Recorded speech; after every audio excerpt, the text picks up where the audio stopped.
Hello, this is Dr. Paul Cottrell, and we are live streaming on YouTube today. This is October 27th. I will also release this on all my channels. Please subscribe to all those channels. I have YouTube, Brighteon, Bitchute, and Rumble. All the links are in the description of this video and all my videos. In addition, you can follow me on X and on GETTR. You can also follow me on Patreon and Substack. So please help support the work that I do by sharing the links, asking your social media to follow me, and making sure you subscribe to all the channels. I greatly appreciate it. I go over a lot of different topics. So please subscribe to be abreast to my content.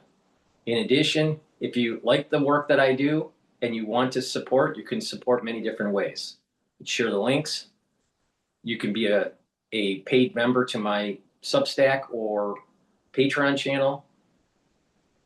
You can donate on my website, the-studio-reykjavik.com. You can donate through Stripe, PayPal, or buy me a coffee. There's many ways to help support the work. I also have great products.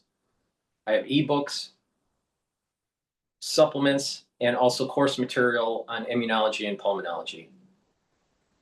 So please help support the work that I do. All these videos are for free. I don't put stuff behind a paywall. So please help support the work and get the great products and follow my advice on how to slow down the aging process and boost up your immune system.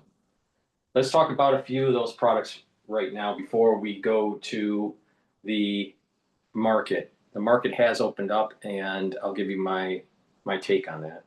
Please go to my store and get the cleanse. This is 30 parts per million, or the max 35, which is 35 parts per million. Take a teaspoon a day, every day, swish it in your mouth, gargle about 20-30 seconds, and then swallow it. What this will do is help to boost up your immune system. It will help to improve your oral cavity and your oral pharynx, help to increase that mucosal lining, and help the health of the epithelial cells that are in the oral pharynx. This is really important to do every day to slow down the aging process. This is a protocol that I've been developing. I've been doing this for over 5 years. So please take this every day, teaspoon a day, especially during the fall and the winter. If you're not feeling well or someone around you is not feeling well, take a tablespoon or two a day. It's very easy, and just do it every day and boost up that immune system.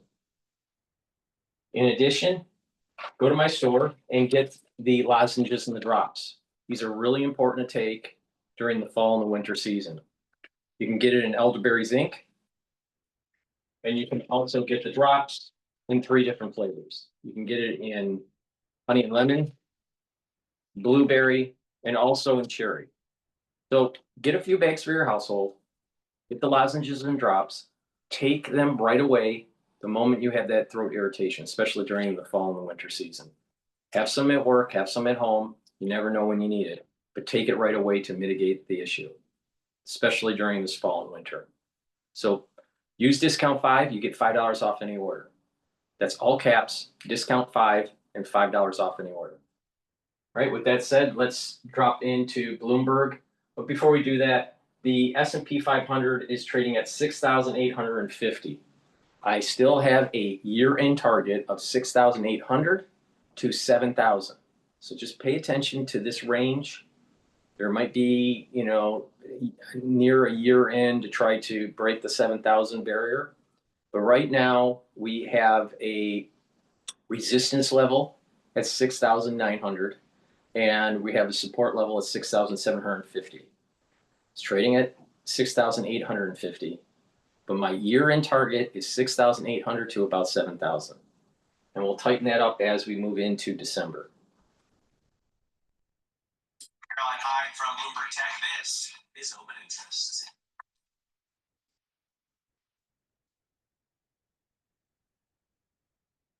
Okay, they're on commercial break.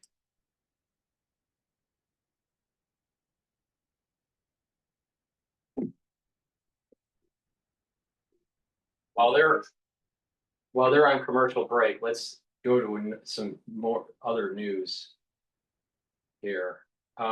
Let's listen into Mark Levin. This was published, I think it was last night. Build a website you love with Wix. Or your words Create your brand. Hello, America. I'm Mark Levin, and this is Life, Liberty, and Levin Sunday. Thanks for watching. Before I get to my opening, which I think is very important, on this issue of tariffs, we're going to have a single guest tonight. I told you we'll do this from time to time. I think it's important, these long-form interviews.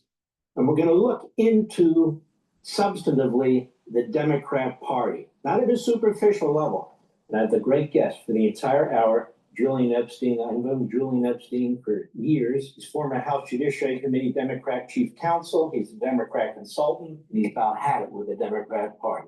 But before I get to Julian, I want to talk about tariffs. I want to circle back. I touched on this maybe a year ago, 8 months ago, on this issue of tariffs and so forth, because I think there's a lot of confusion. I think we have a decision by the International Trade Court that is way offline, despite what some of these so-called experts said. This case will be in front of the Supreme Court in a matter of weeks.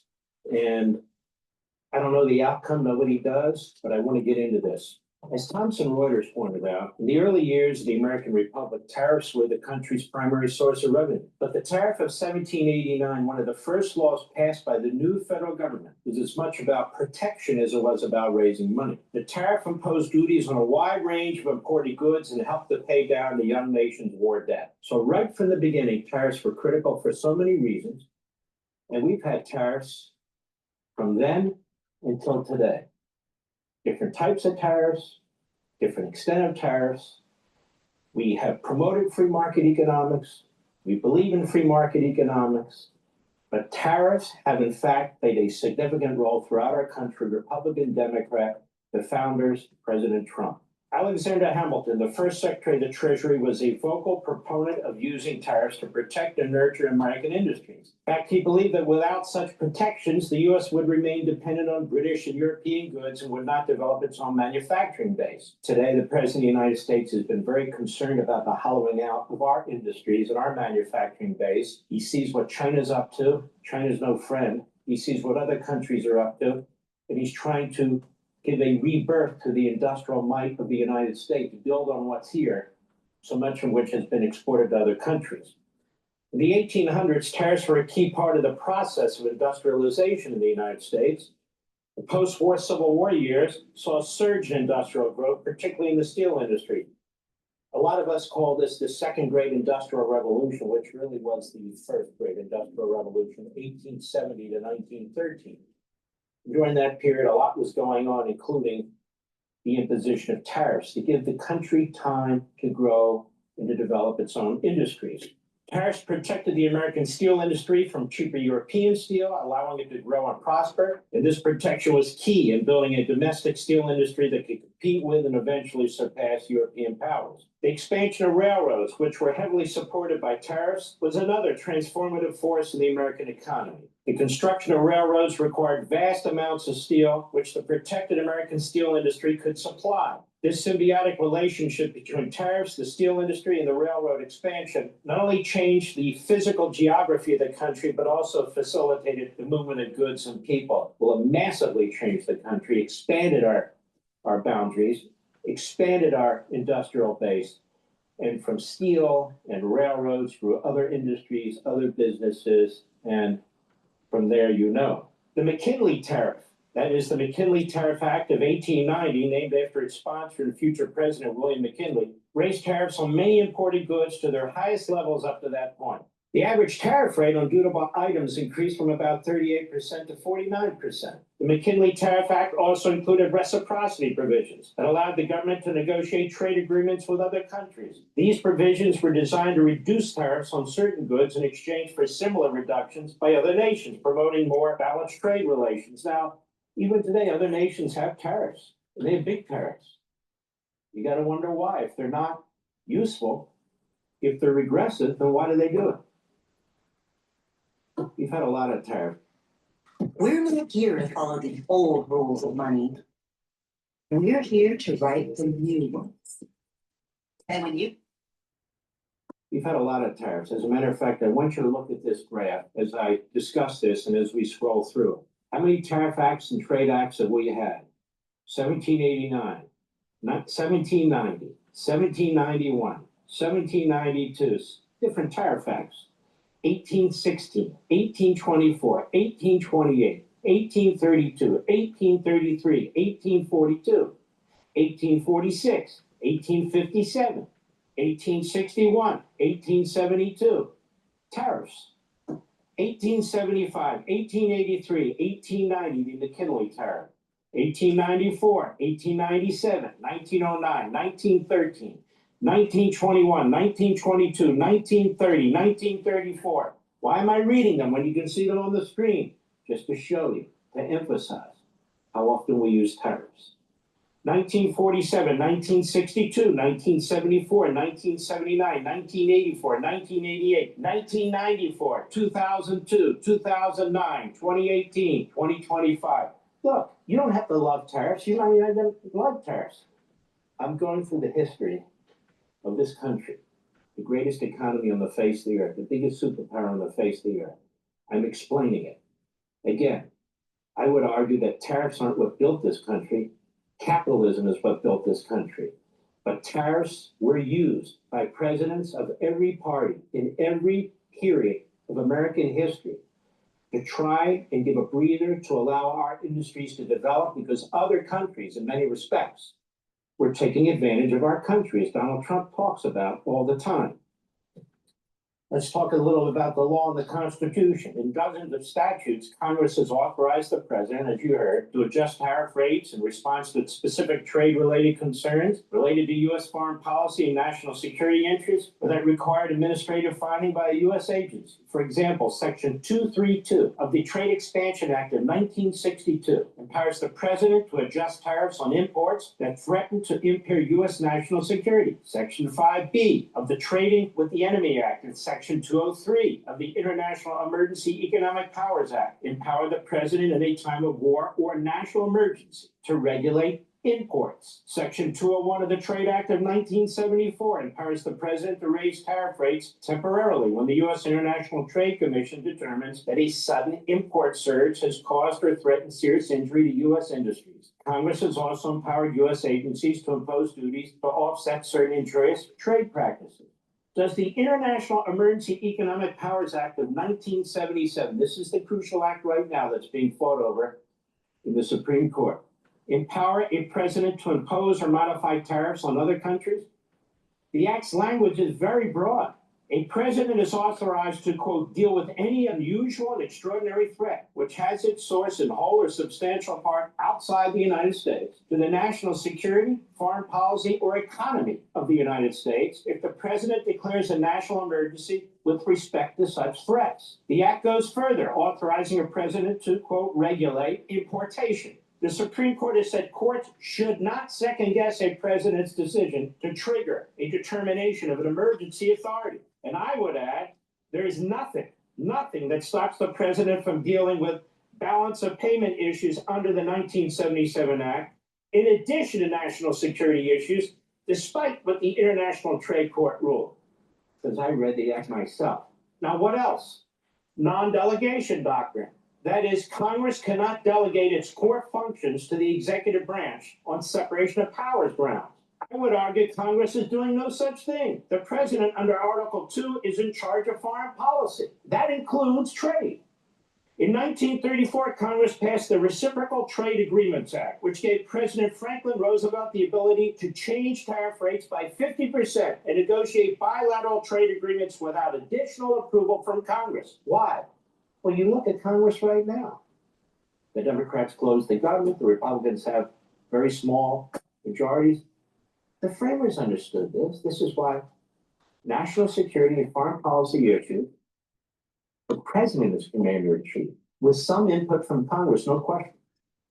But quick decisions, emergency decisions, fundamental decisions, you have an executive branch. Congress still has the power to pass legislation, has the power to budget, to withhold monies for certain acts by the executive branch, but sometimes decisions have to be made. So to me, there was no non-delegation issue, this 1934 Act, or to the Supreme Court. On August 15, 1971, President Nixon issued Proclamation 4074, in which he declared a national emergency and imposed a 10% ad valorem supplemental duty on all dutiable articles imported into the United States, all of them. The United States Court of Customs and Patent Appeals, which is the predecessor to this International Trade Court, held in United States versus Yoshida International, that Nixon had such power under the Trading with the Enemy Act. The point is, there was no non-delegation issue. Imagine being able to build an app with your name on it just by thinking about it. Meet Base 44, a complete AI creation platform. Non-delegation issue, no separation of powers issue. The Trade Act of 1974 gave additional powers to the president to negotiate tariffs and non-tariff barriers without congressional approval unless an agreement contains non-tariff barriers. Again, I'm focused here on the non-delegation issue. That was found to be a non-delegation non-issue. In other words, not a separation of powers issue. The Congress was not conferring to the president its core powers. Now, surely the Supreme Court justices, some of whom no doubt watch this show, will understand that Congress is not without power of its own. It can change the law. It can withhold funding. There's things Congress can do. Rather than an issue of non-delegation, I see this as a question under the political matter doctrine, where the two elected branches of government duke it out, thereby reversing these lower court interventions. In other words, Supreme Court, in my humble opinion, you should reverse these lower court decisions, tell the lower court under the political matters doctrine that they should not get involved, that if Congress feels that certain of its powers are being seized by the executive branch, Congress has the power to seize them back, the give and play.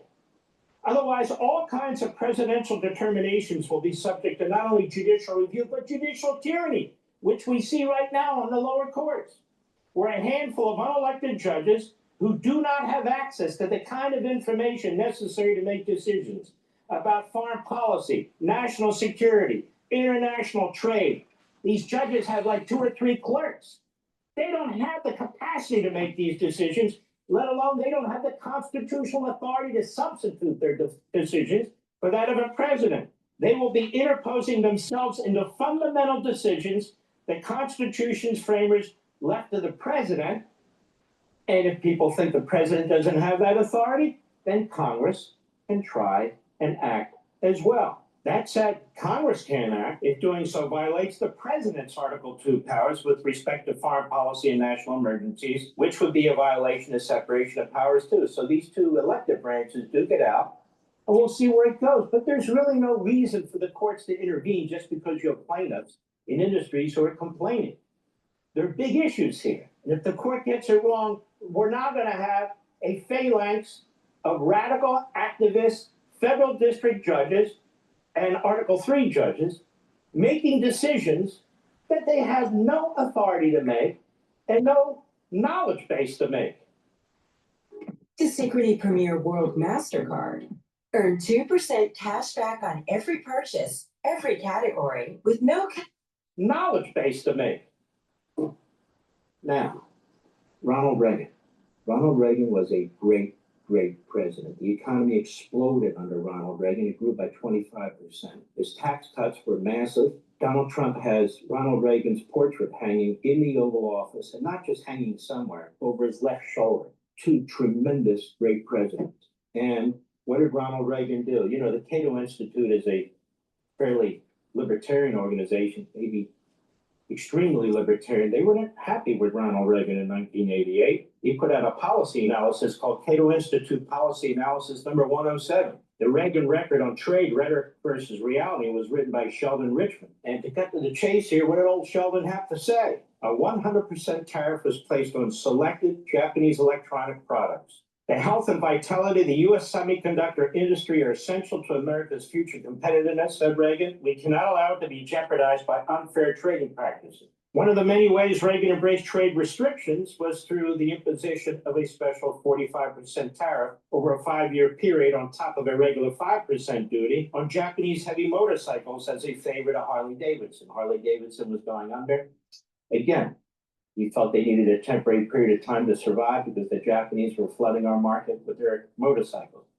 Reagan stepped in with tariffs. In testimony before the Senate Finance Committee on July 17, 1987, GETTR, who was the trade representative, called Section 201 of the trade law, which permits the president to grant industries relief from imports even without an allegation of unfair trade practices, even without an allegation, an important cornerstone of U.S. trade law that should be used vigorously in appropriate cases. And it was by the Reagan administration. They bragged about it. What else did they say? They said for the— Let me just pause here really quick and just interject. It's really important to realize a few things here in dealing with the tariffs. The first is that through tariffs, we can use it as a negotiating leverage to get manufacturing coming back to the United States. Either American companies building and competing against foreign companies, or those foreign companies coming here to manufacture.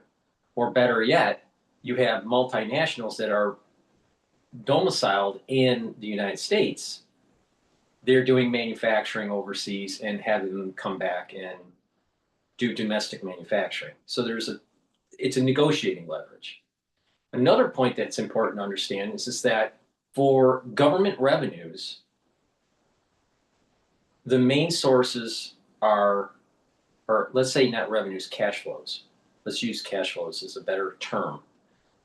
Tariffs can be used as a cash flow for the coffers for the government, because you have these import duties that are exercised and tariff money will come in.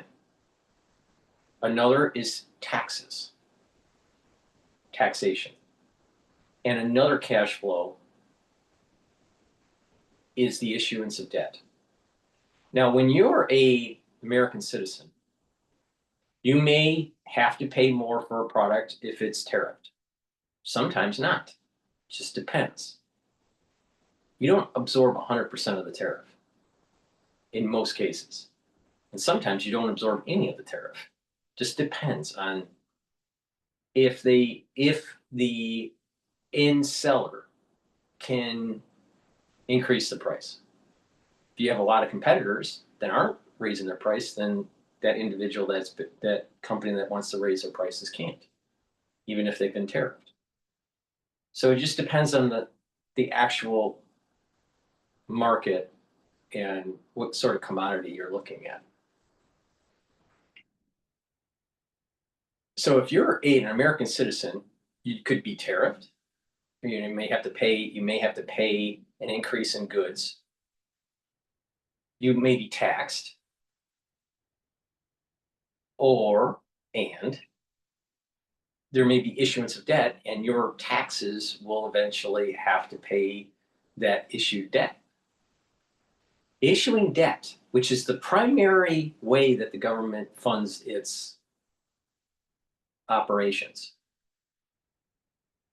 is pernicious, because that debt is issued for sometimes 7 years, 10 years, 30 years, 20 years, depends on what debt that has been issued. And there's a coupon payment. There's an interest payment on that debt for 20 years. Now, would you, as a consumer, prefer to decide if you want to buy a product or not, and to pay that tariff or not, versus having to pay interest on a 20-year debt issuance? The consumer is better off just absorbing the tariff than issuing more debt. The bondholders benefit more with the issuance of debt. So the consumer, or the American citizen, is more enslaved when there's an issuance of debt, because of this pernicious. It lasts for a long time, and it can erode the confidence of the markets, could cause inflation. So the transnational capitalists, they benefit. They benefit with labor arbitrage to sell goods at a higher margin if they don't get tariffed. And the bondholders benefit more if there's debt issuance versus tariffs. So it really depends on who you're looking at and who benefits. Tariffs will benefit the end consumer better or more efficiently than the issuance of debt or the issuance of more taxes. The ones that benefit the most, that are bondholders or transnational capitalists, is a low tariff barrier and an issuance of debt. Now, if you have taxes on corporation, higher taxes on corporate, they don't like that. So they want lower taxes, lower tariffs. They sometimes in their rhetoric mix tariffs and taxes as the same thing. And they prefer the issuance of debt. And as the economy falters, then the Federal Reserve has to keep on printing money. You ever listen to a equity manager, fund manager, and what are they saying? They always keep on saying Federal Reserve has to lower the rate. Well, that means printing money. And the reason why is that inflation erodes your purchasing power, but it also grows assets at a faster rate. So home prices grow faster. Stock market grow faster as the Federal Reserve prints money, even though your purchasing power has eroded. It's not one for one, because the market trades in multiples. 15 times earnings, 25 times earnings. And this is the reason why the rich get richer and the poor get poorer. So if you look at the whole totality of society, and you're given the option, tariffs, taxes, or bond issuance, having tariffs is better for the end user, the middle class, the plebs.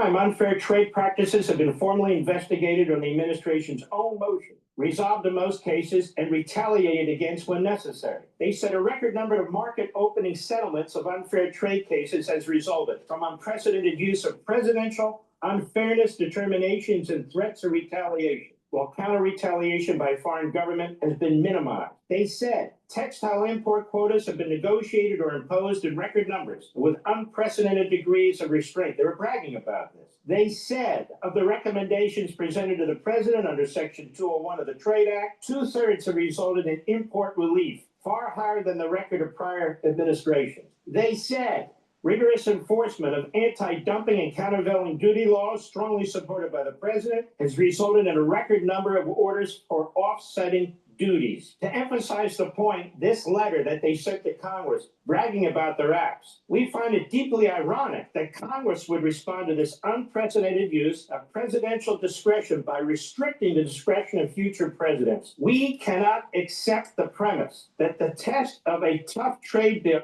I think if you're not using the van to do business travel, then you're missing out. My name's Clay, and I'm chief of staff for the go-to-market office. The van is that the test of a tough trade bill is the extent to which it removes presidential discretion. The opposite is true, said Reagan. They forced Japan to accept restraints on auto exports. They tightened up considerably the quotas on imported sugar, negotiated to increase restrictiveness of the multi-fiber agreement, and extended restrictions to previously unrestricted textiles. The Reagan administration unilaterally changed the rules of origin in order to restrict textile and apparel products and so forth and so on, much more than that. And they put pressure on Hong Kong, Taiwan, South Korea, the largest exporters of textiles and apparel to the United States, to limit their exports to the United States. They required 18 countries, including Brazil, Spain, South Korea, Japan, Mexico, and on and on and on, to reduce steel imports, guaranteeing domestic producers a share of the American market. When 3 countries not included in the 18, Canada,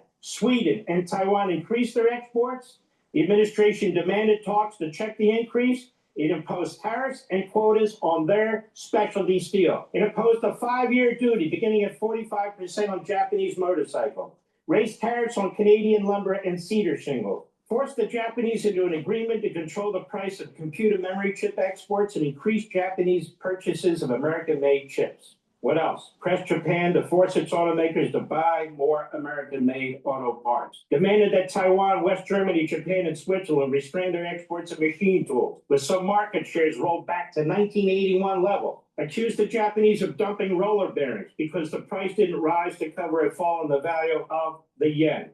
The U.S. Customs Service was ordered to collect duties equal to the so-called dumping margins.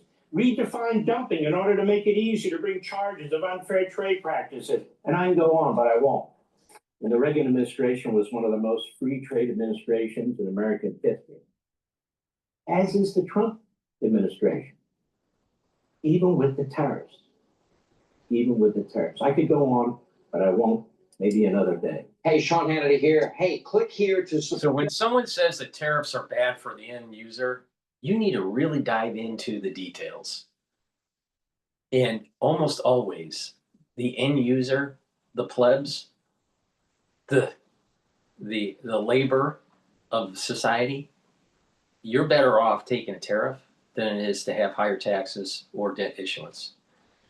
Please go to my store, the-studio-reykjavik.com, and get the Gladiator Barley. Gladiator Barley will help to build muscle, bring down inflammation, soak up free radicals through superoxide dismutase, and detoxify your body. When you detoxify your body and bring down inflammation, you're helping your immune system and your endocrine system and your brain function, even your cardiovascular system. Super important. And that's how you slow down the aging process and you build muscle. So do some resistance training and take the Gladiator Barley. This is a powder. You take it every day. You mix it with soft foods, filtered water, a smoothie, or even with just milk. But do some resistance training throughout the week. Take this daily, and you're going to slow down the aging process and build muscle. In addition, go to my store and get the Zeolite. Zeolite will help to detoxify your body.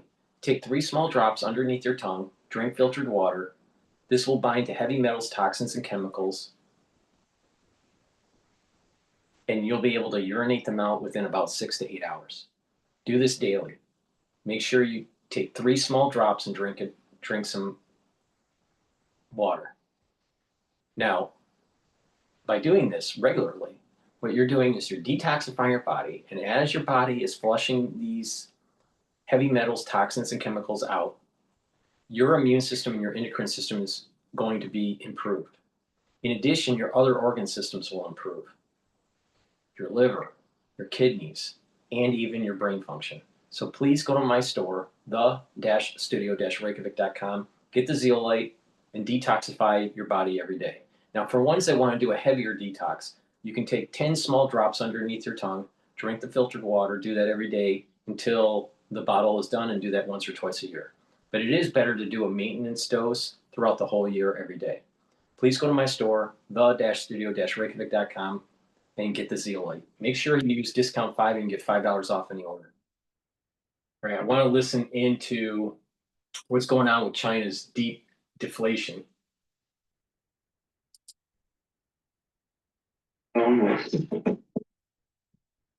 I wear how ridiculous. 3 childhood friends.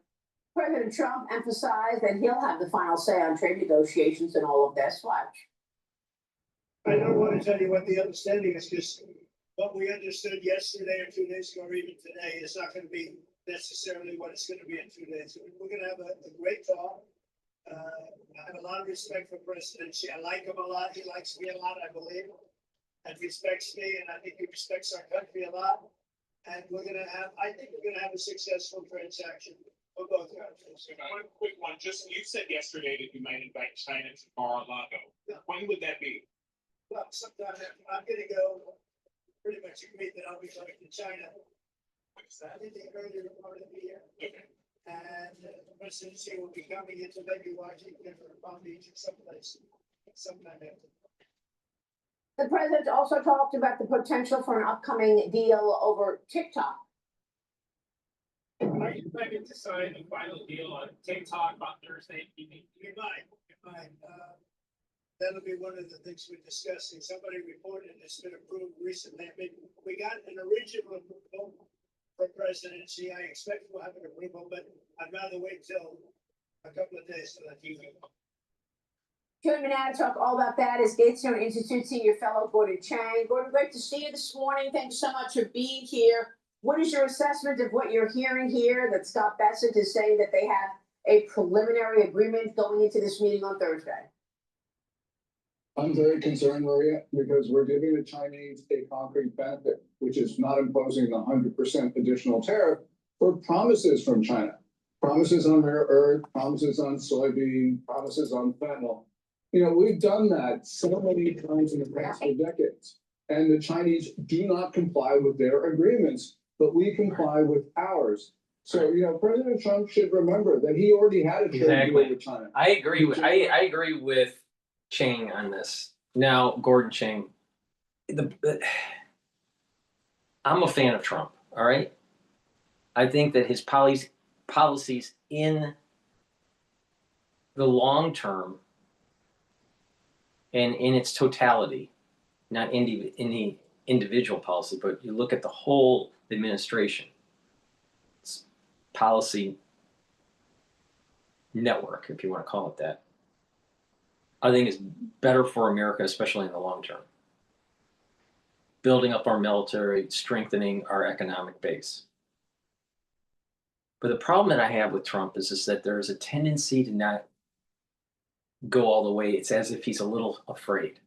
I feel that he was afraid in killing the Ayatollah when we were bombing the nuclear facilities. And we didn't even have to kill the Ayatollah. The Israelis could have killed him. I feel that he's oscillating back and forth with China too often. He's also oscillating back and forth with Canada too often. Now, I understand that you use tariffs as a negotiating tool and you set a very high post, you know, in terms of, you know, high tariffs, and hopefully they give a little bit and then we give a little bit and then it gets to some sort of equilibrium. But he keeps on going back and forth. I don't feel that anything's being solved with the Chinese. You know, in 1 week you'll hear that, oh, things are getting close, and then all of a sudden the week after everything starts to dissolve and it's starting from scratch in terms of negotiations with China. And China's smart enough to know this. And they're just kicking the can down the road, kicking the can down the road, kicking the can down the road. Same thing with Putin. Trump's thinking about giving Tomahawk missiles to the Ukrainians, and then all of a sudden he doesn't. He thinks that Putin might be getting close to negotiating peace or a ceasefire, and then all of a sudden there's more escalation in Ukraine. So just get the job done. This part of Trump's management style, I am not a big fan of. But overall, I think his presidency is not just a good presidency, a great presidency.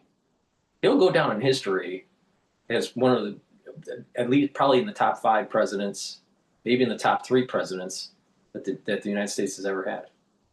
But history will have to play that out. But this management style that he has with China scares me because it looks like he was backing down on Iran, looks like he's backing down on Putin, because Putin is being belligerent now. At first, I was more about the NATO and the Allied forces being too aggressive during the post-Cold War, the fall of the Berlin Wall.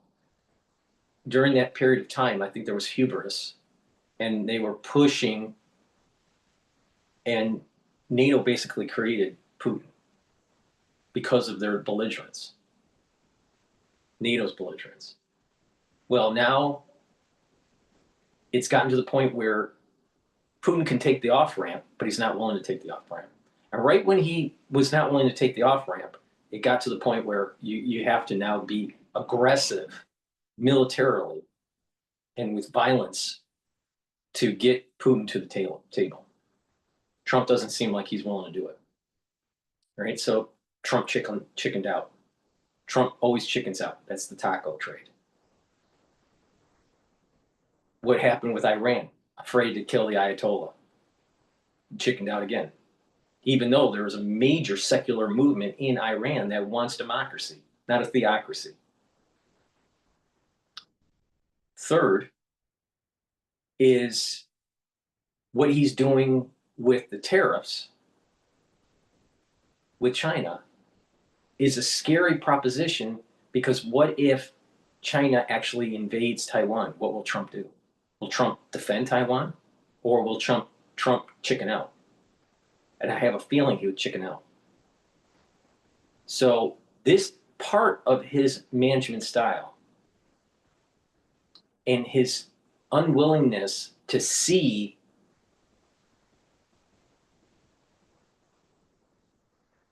individuals trying to take advantage of the negotiations, such as Putin and President Xi, I think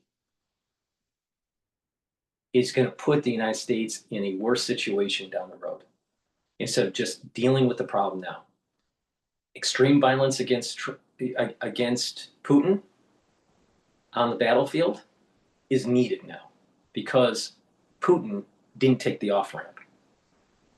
Now, there'll be people out there, you know, Putin is winning and all, you know, that we shouldn't be escalating the world. No, Putin should have taken the off-ramp. He didn't. Therefore, he has to die. He has to be killed on the battlefield. There has to be extreme violence in the battlefield to get Putin to the table, or you kill him. That's the way it has to be done, because he doesn't understand anything but violence. Same thing in the Middle East. You can't really have a ceasefire until there's real violence, all right? And the real violence hasn't started yet. You think Gaza was violent? This thing will collapse in the Middle East, and it's going to get a lot worse. Now, what happens with President Xi? President Xi's just stringing him along. Oh, we get along. He likes us, and blah blah blah blah. You know, and then they decide they're not gonna do the agreement. It's not even agreement. It's like a maybe we'll agree agreement.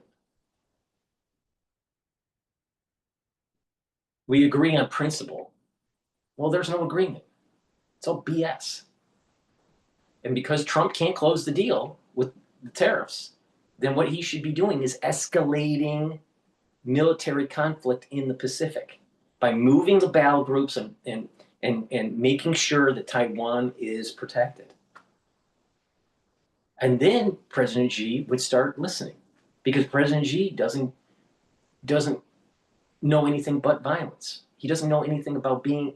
If you are the opposite side of President Xi and you're showing weakness or some sort of capitulation, he's going to take advantage of that. Trump's showing that capitulation all the time.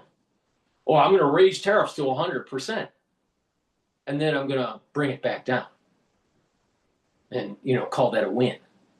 Well, how are you going to handle Taiwan when President Xi invades, when the PLA invade? What are you going to do there?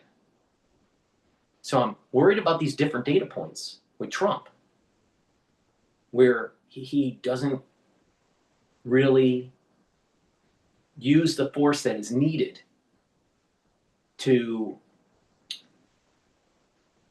solve the problem and end the conflict. Sometimes you need force to end force. You need to fight fire with fire. Putin doesn't know anything but force. He's not going to go to the table unless you force him to. And that's bombing. That's literally hitting Moscow. He's not going to listen until you hit Moscow. Now, President Xi, he's going to string Trump along with the tariffs because he thinks that the United States will capitulate. So Trump needs to stop this whole taco stuff. He needs to say, this is what it's at. If you don't negotiate on X day, it's done. No more negotiations. He's said that. He said that a few months ago. And all of a sudden he comes back to the table and they kick the can down the road again. There's some talk that the Chinese are gonna buy soybeans, but they won't mention how much. And then in the news they're talking about this was on Bloomberg. They were saying that the Chinese did front loading with the soybean purchases from the United States, but yet the farmers are complaining that the soybeans aren't selling. So what is it? The farmers made a ton of money in the front loading, and the farmers aren't talking about it, because I've never heard of farmers talk about that on Bloomberg. They only talk about how the soybeans are not being sold because of these tariff issues, and they're having problems on the farm. Well, you shouldn't be having this problem. You had all the front loading. You should have made a ton of money from the front loading for the year. So why do you have a problem? So something doesn't make sense. Either the farmers are lying, or the story that the Chinese, this is the business channel now, Bloomberg, the story from the business community is saying that China doesn't need to buy the soybeans right now, and they'll make their order in next year. Well, what is it? The farmers are complaining right now. But yet, the business community is saying that order hasn't been negotiated fully. We don't know how much they're going to buy. Well, did you really negotiate anything, President Trump, with China? Or is it all BS? See, he's not forceful enough. Now, he is forceful with the drug cartels in Venezuela. I think he's doing a good job there. But it's easy to kill drug runners in the open ocean with smart bombs. It's a lot harder, though, to actually be willing to use tomahawks on Moscow. Trump's a chicken. Trust me, he's a chicken. And you know how you can tell the chicken? When you have your country that has a draft, and you find every means to dodge that draft, either go to Canada, get a deferment because you have a bone spur, which is what Trump did, or hide yourself in academia, which is what most people did. So, like at Harvard, if you talk to anyone that was in college during about 1963 to about 1970, they were trying to hide from the draft. They were trying to hide from the draft. They're draft dodgers. And it just so happened that in Massachusetts, in Cambridge, you had Noam Chomsky telling everyone to burn their draft card. Yeah, that's the intelligentsia there. When the country was saying that we need soldiers to fight in Vietnam, you had a lot of people running away, chickening out. The baby boomers are chickens.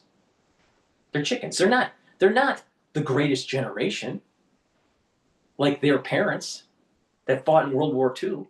That's really the greatest generation. The boomers are the worst generation. They're actually worse than the woke generation today. Because the woke generation doesn't know any better. The baby boomers did. They did. They draft dodged. They draft dodged. They didn't serve their country when the country called for them. And then all of a sudden you have this, hippieism, and you have this, peace and love, and, let's be liberal, and let's not have war, and all this crap. But the thing is, they draft dodged. And almost all of them in intelligentsia that hid in academia, what are they? They are liberal. Almost all of them. Now, you have a baby boom generation that is liberal or ultra liberal. Definitely not centrist, but liberal. Many of them that hid from the draft. They try to draft dodge or hide or find deferments or whatever. They grow up They start having careers, and they are a very selfish generation. Very selfish generation. Now compare Gen X during those years of Desert Storm in Iraq. That was Gen X that fought that, not baby boomers. Right after 9/11 and going into Iraq and Afghanistan, Gen X. They didn't hide. Gen X didn't hide. Baby boomers hid. Baby boomers hid, and Gen X didn't. But the thing here is that when there was a moment in time, you had a generation that literally, during the baby boomers, that their life was so precious that they had to do a deferment or draft dodge, go to Canada, whatever. But yet, if you go back to the Greek philosophers like Socrates and Aristotle, would you say that anyone within the baby boom generation comes even close to Aristotle or Socrates? I would say not. Not even Noam Chomsky. Nobody in that generation comes even close to those two. And they fought for their country. Socrates fought for his country. Aristotle fought for his country. You see a pattern here? You see a pattern? How can you really be part of the intelligentsia unless you have that melding of the mind and the body? Strength and intellect. Courage and perseverance and questioning. They come together instead of just question and not do anything. Baby boom generation is, I don't want to be a part of that. I don't want to be killed in Vietnam. Think about this. My understanding is that approximately 2.7 million soldiers served in Vietnam. Not during the Vietnam era, but in Vietnam. 2.7 million over the duration. Approximately 58,000 died. The wounded, I don't know. I don't know that stat. In Iraq and Afghanistan, post 9/11, 2.1 million soldiers in that theater over the duration. So you had it comparable. 2.7 during the Vietnam era, 2.1 roughly during the post 9/11 Middle East war.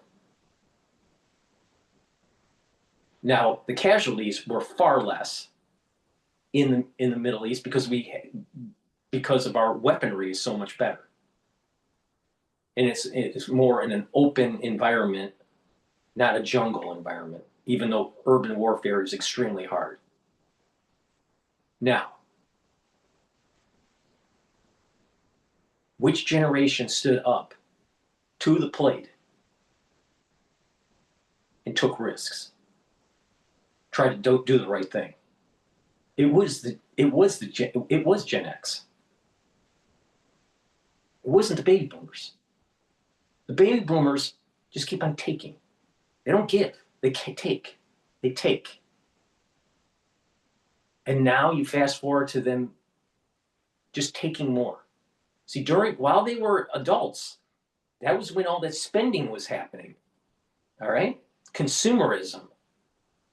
All right? It helped the economy. But also, right when that transition from the greatest generation to the baby boomers moved into power, into the House of Representatives, and into the Senate, and into especially the executive branch, what happened? What happened with Bill Clinton, which was the first one in terms of presidents to represent the baby boomers? What happened? Shipping jobs overseas. The rooting out of our manufacturing base. what also happened? More entitlements and more debt. That all came from the baby boom generation while they were in power. Meanwhile, Gen X did the right thing and fought the wars. Baby boom generation didn't, in terms of the far majority. So when you see a baby boomer and you hear that they didn't serve during the Vietnam era and they're educated, you need to ask them, why didn't you serve? Why didn't you serve your country?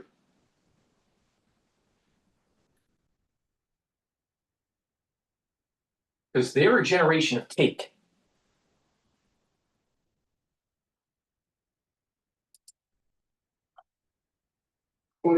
Phase 1 trade pact, which China immediately and openly violated.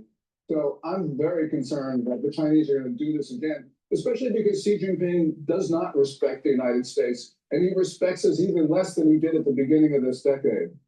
So what is the president supposed to do at this point? I mean, look, they are threatening export controls on rare earth minerals, and it sounds like what Besson said, that that's off the table for now. He suggested that they would look at it over the year, but for a year it would be off the table. Is that enough time? President Trump is walking this balance of pushing Beijing to do what he wants, but at the same time trying to bone up America to have the supply chains here so that we're not reliant on communist China.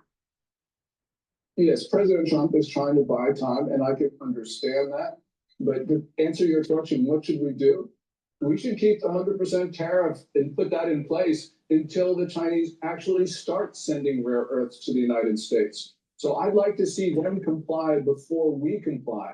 Let's reverse this dynamic, because the dynamic that we have now, that we just sort of accept their promises, it just has not worked. And it's not just in this decade, it's for decades preceding that. So let's do something different. It's a great point that you make, certainly. Look, the president is trying to gather allies all around him ahead of this meeting. He kicked off his 5-day tour of Asia with historic trade deals and peace agreements this morning. So keep this in mind. The baby boomers, as they're taking from the Social Security and getting all these social programs, and the debt starts to keep on getting worse and worse, they're not going to be around to pick up the pieces. Trump might not be around when we have to pick up the pieces when Taiwan flares up. Maybe Taiwan flares up after his administration. Who knows? But the baby boom generation went in power, raised the debt, destroyed our manufacturing base, and was self-centered, and ballooned out these entitlement programs. And who's going to have to pick up the pieces? Gen X. Always. It's always the Gen X, from the day they were born, have had to clean up the mess of the baby boomers.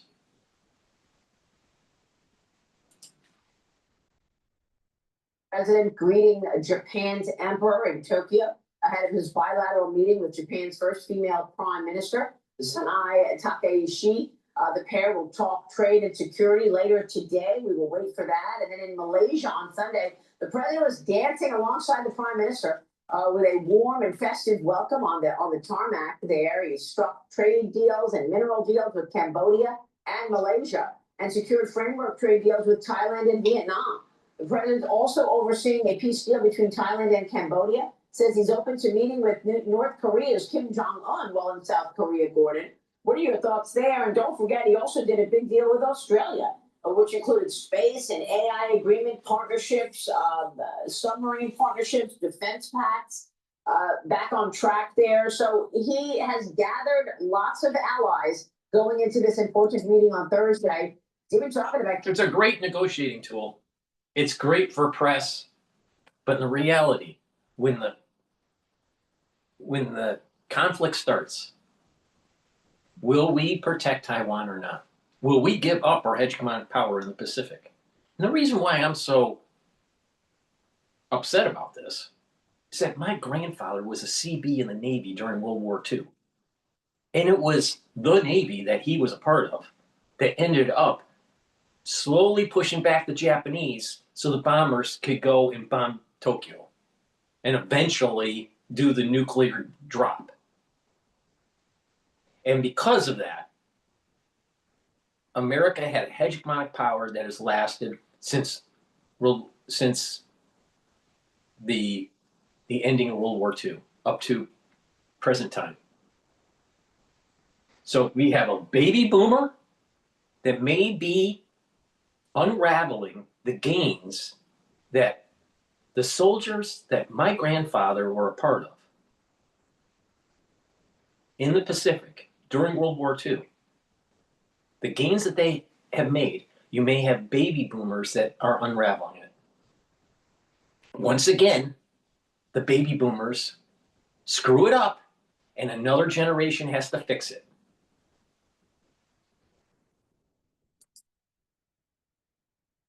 John, Yeah, well, first of all, You sell it, we ship it. Put the strength of Amazon behind your business. Transparent rates and delivery. yeah, well, first of all, we've never seen Xi Jinping dance. So, we've got a great president there. Really does play to the crowd. Yesterday was a great day for the United States and for trade. And as you point out, we've got these arrangements and frameworks with Cambodia, with Thailand, with Malaysia. And what President Trump is doing is he's isolating the Chinese. And that's really, really important. We've got to build our friendships. We've got to build those partnerships. The one thing that wasn't terrific was that additional 10% tariff on Canada. Yes, we've got a lot of trade problems and disagreements with Canada, bigger than most Americans realize. But on the other hand, we need to secure that northern border before we go out and confront the Chinese.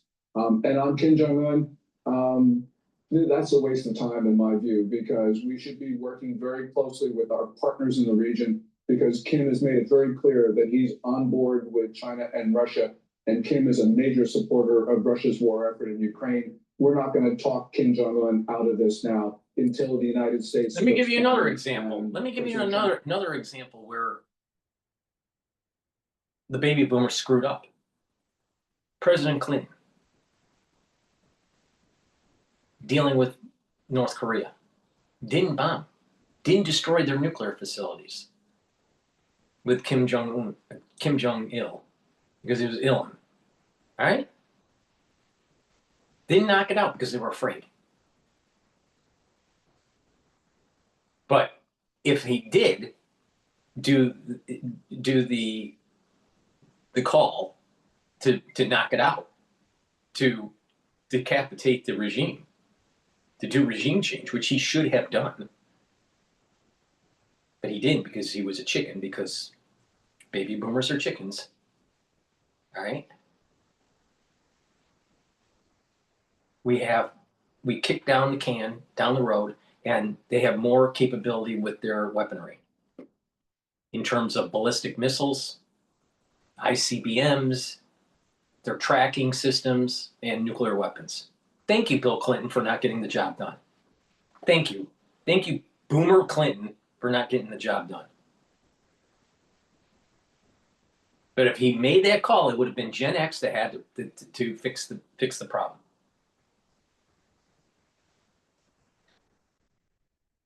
Now, not all baby boomers are bad, but if they're liberal, most of them are.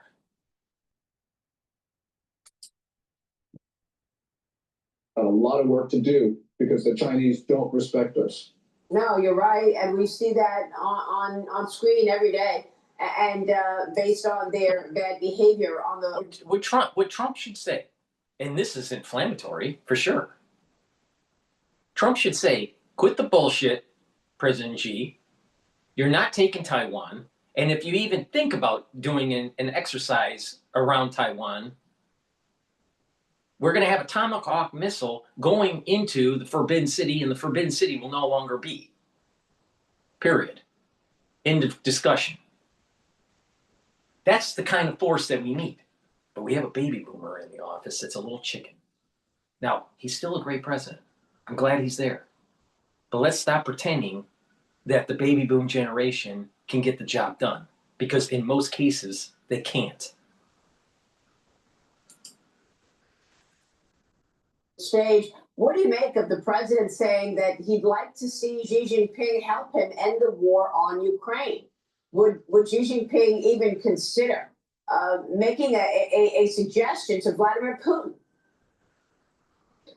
The Chinese are all in support for Russia, and Russia wouldn't be fighting today were it not for China's support.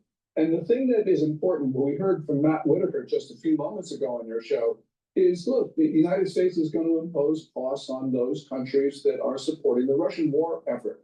Well, we did that with India with the additional 25% tariff, but we haven't done it with China. And that's one of the reasons why China doesn't think very much of us, because they know that we will hit India, but we won't hit China. And this is going to sink the trade deal if we actually go forward and put those additional tariffs on China for buying Russian oil, because they're buying a lot of Russian oil. Well, you would think that China was a little less tough, appearing to be tough, given the state of its economy. But the Chinese Communist Party has unveiled a new economic blueprint, they're calling it, to boost technology. The Wall Street Journal is writing that China gears up for more tech confrontation with the U.S. The Communist Party's new 5-year plan emphasizes self-sufficiency and advanced manufacturing as the rivalry with America looms large. Gordon, your reaction? Yeah, well, the most important thing is what both China and the United States do in the year going forward while this truce is supposedly in effect. What China is doing is doubling down on a failed economic policy. Yes, they're doing great on manufacturing, they're doing great on exports, but they're building too many factories. And we see this from the price data from September and prior months. China is in a deep deflationary spiral. And what the Communist Party did at the fourth plenum is to endorse policies that are going to deepen that spiral downwards. They got too many apartment buildings, too many. Yep. They overbuilt. Nobody wants to buy. Please go to my store, the-studio-reykjavik.com, and get the structural nano silver soaps that I have. You can get it in lavender, you can get it in peppermint, charcoal tea tree, and lemongrass. So please go to my store, get a few bars for your household, very high quality soaps, use them every day, but especially during the fall and the winter. Why? Because they're made from structural nano silver. And go to my store and get the heirloom barley. This will help to slow down the aging process. This is a month's supply. This will help to detoxify your body, bring down inflammation, and soak up free radicals through superoxide dismutase. When you detoxify your body and bring down inflammation, you're helping your organ systems. You're helping your brain function. You're protecting your neurons by bringing down inflammation and soaking up free radicals and detoxifying. You're helping your vascular system and you're reducing plaque formation. You're boosting up your immune system and helping your endocrine system. And this is the reason why you slow down the aging process. So please go to my store and get the heirloom barley. Take this every day. It's a great way to daily detoxify your body and break down inflammation. Slow down that aging process. Super important. And go to my store and get the dual purpose deodorants. You can get it in citrus or in peppermint, lavender, and tea tree. This has no aluminum, no baking soda. It's made from essential oils from the Himalayas. Very high quality ingredients. You use it as a daily deodorant, but it will also help to detoxify your body. And when you detoxify your body regularly, you're helping your immune system and your endocrine system. And that's going to be really important during the fall and the winter this year. So please go to my store, get the very high quality deodorants that I have. And vitamin D3. Vitamin D3 is super important for a multitude of reasons. First off, it is a gene expression cofactor, so your genes will be expressed and your cells will perform the way they're supposed to. If the cell is infected, D3 helps to get the cell to go into apoptosis to die off. That's really important during the fall and the winter. And vitamin D3 will help to absorb calcium. And when you do resistance training, that will help to build denser bone. Vitamin D3 increases its efficacy by taking magnesium in your supplementation. So please go to my store, the-studio-reykjavik.com, get the vitamin D, be prepared for the fall and the winter. Super important. The fall and the winter is going to be a problem. But if you don't want to pay attention, Don't pay attention. Go to my store, the-studio-reykjavik.com. Ascribe losses to any of them just yet. When I owned a home in California, it got to the point where the only place we could get home insurance was Lloyd's of London. Really? I mean, the same people who insure, tankers going through the Strait of Hormuz, that's who I had to go to. Well, no one's even doing that now. You only have the state insurer, the insured last resort at this point. I think mine is like Joe's Insurance of South Jersey. Only one. Exactly. Talk to us about the hurricane season from your perspective. It doesn't seem like it's been that bad. No, it's been quite good for people who suffer from hurricane losses and for insurance companies. So very mild, I think minimal US activity. We look at catastrophe loss estimates for our companies. We started off the year with the wildfires and I said, oh no, this is going to be bad. We're going to have, another major hurricane. It was going to be pretty significant. Third quarter was very mild. We've only seen a couple of companies report earnings so far. Those have been good. The catastrophe loss has been very low. So hurricane season mild. This is pretty rare to have a major hurricane this late. We did have Hurricane Sandy was around this time when it hit. But the hurricane season technically runs through November, but it's pretty rare for major storms to hit that late. Yeah, hurricane season officially ends November 30th, so we just have to get through the next month or so. Matt, if you have a mild hurricane season, does that mean people's insurance premiums won't go up, that stays static? Probably not. That's pretty Asking for friends. Yeah, no baloney on that one either, but yeah, and the issues behind home insurance haven't necessarily been the ones. It has been kind of poor regulation in certain markets like Florida and California and causing reinsurance rates to go up. So the things that are driving that hasn't necessarily been these large losses. When is the next wildfire season, or is there even a wildfire season, or is it kind of year round now? Yeah, so in California, there are times where the Santa Ana winds are stronger. I don't have the exact dates off the top of my head. There kind of are seasons to it, but they could break out kind of at any time. How are the property and casualty stocks going? Yeah, not great. So despite the mild hurricane season, good jumps in book value, good ROEs. The fundamentals are, I think, past the peak. So the valuations of these stocks on a price to book basis usually peak before their ROEs. The ROEs have probably peaked. It's tough to see.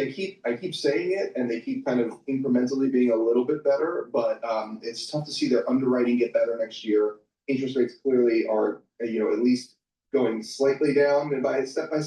So the fundamentals are not great. Valuations were high. So going into the year, it was not great for performance. Does that mean there's going to be M&A in this sector? Probably not. So the issue there is these companies have reserves, right? So we write liability business for things that happen, and it could impact me many years in the future. What has been happening is those losses from the past have been higher than companies expected. So you'd be remiss to want to buy another company and have this book of business that could be worse than you expected. It's usually the biggest obstacle to M&A for P&C insurance. Okay. I tell you, I know nothing about healthcare economics and I know nothing about insurance economics. I just write the check when they tell me to write the check every month or every year. And you gawk at it because the number gets bigger every year. Exactly. And Matthew Palazola, he gets paid to know all that stuff. Senior analyst, property and casualty insurance, and he chose that as a career. I'm gonna be an insurance analyst. Can you believe that? Please go to my store, the-studio-reykjavik.com, and get the magnesium and zinc and the vitamin C and magnesium. Take these together to get that synergistic effect. Now, magnesium and zinc will help to boost up your immune system and help with brain function.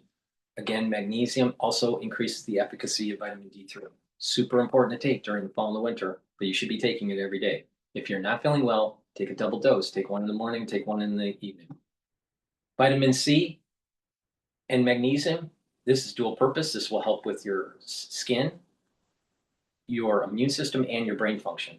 Stack them together, drink it with filtered water is a great way to boost up that immune system and your brain function. So please go to my store, the-studio-reykjavik.com. use discount 5, all caps, discount the number 5, you get $5 off any order. Click the link in the description of this video and all my videos. Make sure you get to my website, take a look at the great supplements I offer, slow down the aging process, boost up your immune system. Super important. And also, it's a holistic approach. Proper diet, proper exercise, doing stretching, doing resistance training, doing cardio.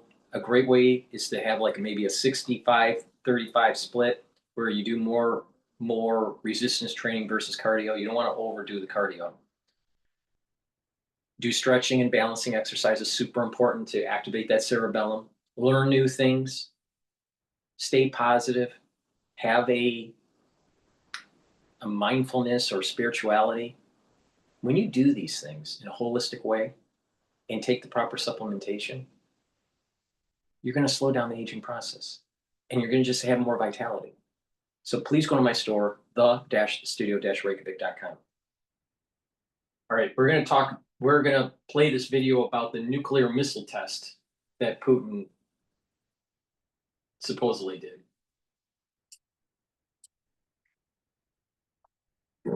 President Trump says he hopes China can help end the Russia-Ukraine war ahead of his meeting with Xi Jinping this week. But Trump also says he is assessing the Russian threat after President Vladimir Putin and his top general claim they successfully tested a nuclear-powered cruise missile. We're not playing games with us. We're not playing games with them either. We test missiles all the time, and I don't think it's an appropriate thing to put be saying it, by the way. You ought to get the war, and a war that should have taken 1 week is now in its sort of 4th year. That's what you ought to do instead of testing missiles. Former CIA station chief Dan Hoffman joins us now. Dan, how big of a deal is this? You know what Trump should do? Trump should just do this. Putin, you end the war now, or you're going to get a tomahawk up your fucking ass. That's what he should do. No, of course not, because Trump chickens out.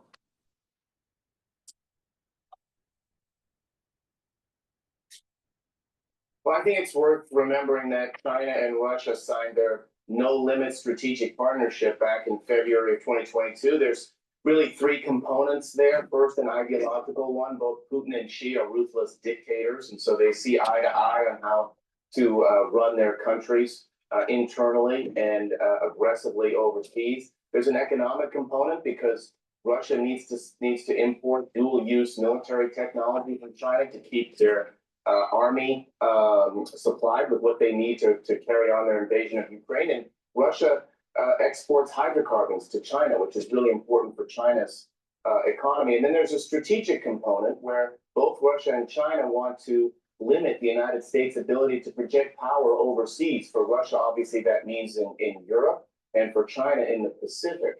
I think what President Trump might be doing here is exposing China's support to Russia, using it as leverage. I'm not sure the president expects China to do anything to help solve this conflict, but he's countering China's rationale for an attack on Taiwan, and he's again exposing China's nefarious support to this war. And I think that's a good thing for the trade negotiations. As you look at the right-hand side of your screen, any moment now we are waiting for President Trump to be greeted by the Emperor of Japan.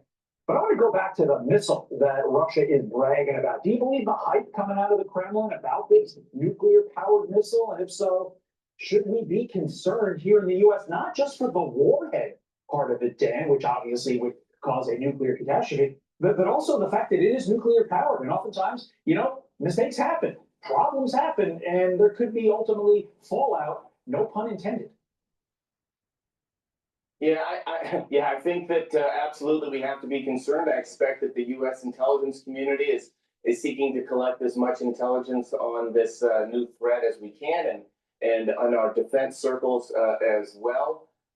Look, absolutely, this is of concern to us. It's a Russian effort to demonstrate their power, to extort us and our European allies.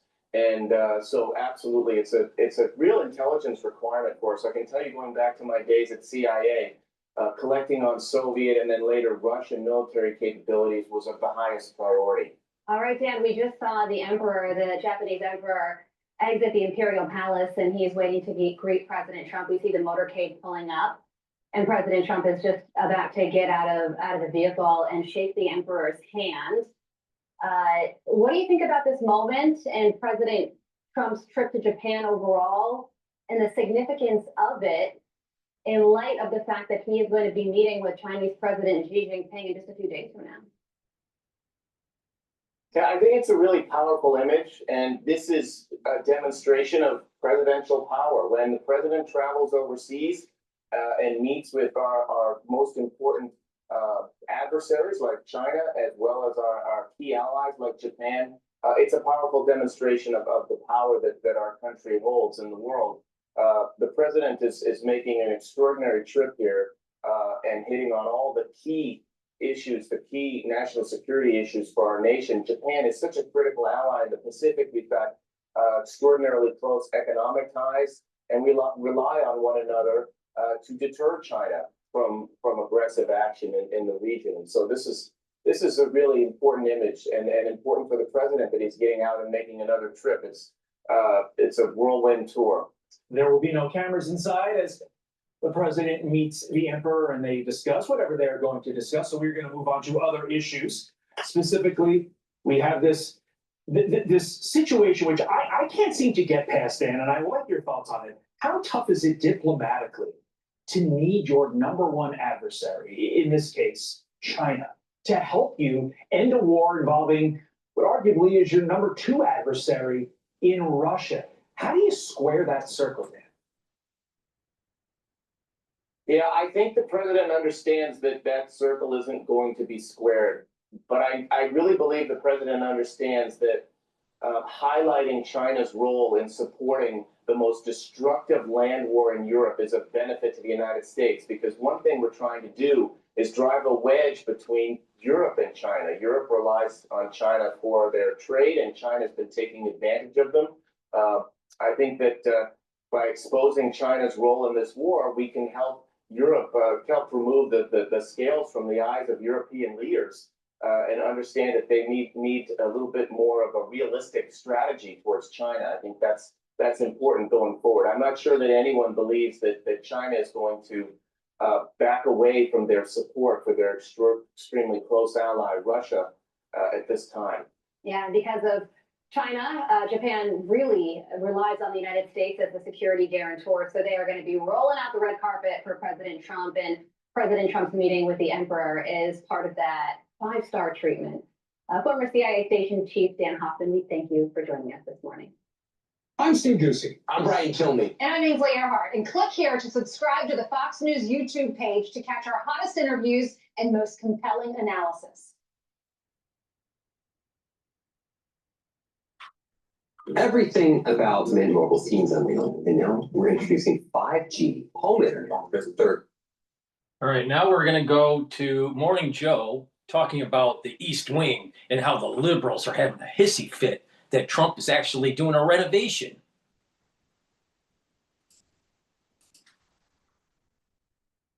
Myself, I was thinking, probably going to call it the presidential ballroom or something like that. We haven't really thought about a name yet.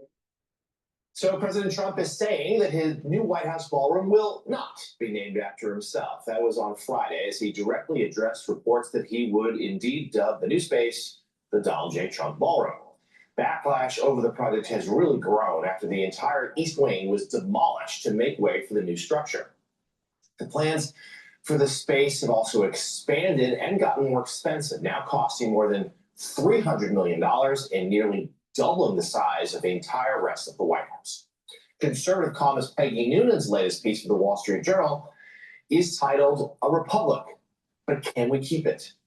In it, Peggy writes about America's long history and President Trump's heavy-handed changes to the government, including the demolition of the White House East Wing. Peggy writes in part this: "All this was done without public demand or support and was done in a way that was abrupt, complete, unstoppable. Congress has the power of the purse for such projects, but the president says no. Our wonderful donors are paying for it." But the names of the donors were not quickly revealed. Your imagination was forced to go to why.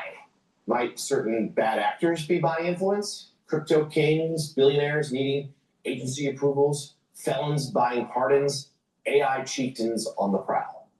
Might the whole thing be open to corruption? Would it even have been attempted in a fully functioning, sharp and hungry republic? Or only a tired one that's being diminished? The photos of the tearing down of the East Wing were upsetting because they felt like a metaphor.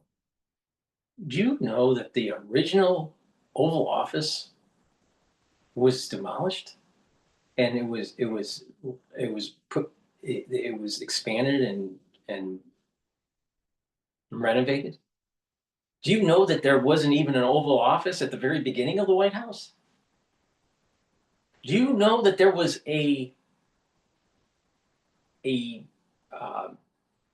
what do they call them? The greenhouses were installed during, I think it was during Roosevelt's time period. Teddy Roosevelt. Do you know that there was a major renovation during Truman's administration, where there was talk of actually taking down the whole White House and then rebuilding it? And then he decided, no, what's going to happen is that the facade of the White House would not move. And they actually had to take apart bulldozers and machining equipment and reassemble them because it wouldn't fit through the door, because they weren't going to break through the facade of the White House. And they completely restructured it. Do you know that the original White House had walls that were brick laid? And when they took that down, when they started to do the renovation during the Truman administration, that it was steeled. They had iron girders and a steel structure put in. So it was Truman, a Democrat, that literally gutted the White House. And that operation was far bigger and took much longer than what Trump's doing. But it had to be done. Why? Because the insides of the White House were literally rotting away. So if you're being honest instead of a fucking liberal, you look at the history of the White House. The history of the White House has been morphing, especially on the East and the West wings. They've morphed, right? Certain things would be put in, they would be taken out. But what's happening is it's slowly growing. That building, the White House, and its wings are slowly growing. The White House, literally, most of it's underground, not above ground. So you need to just understand that there's a lot that's going on with that building.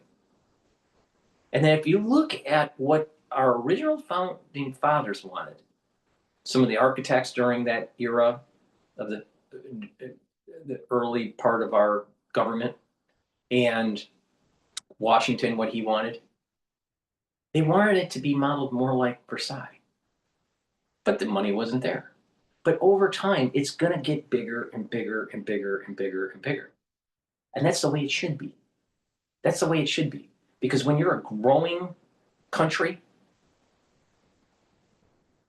and showing economic prowess, you should be doing that.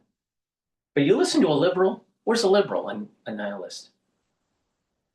A liberal is a nihilist. A liberal doesn't have affinity to God. A liberal doesn't have affinity to country. And a liberal doesn't have an affinity to family. They're nihilistic.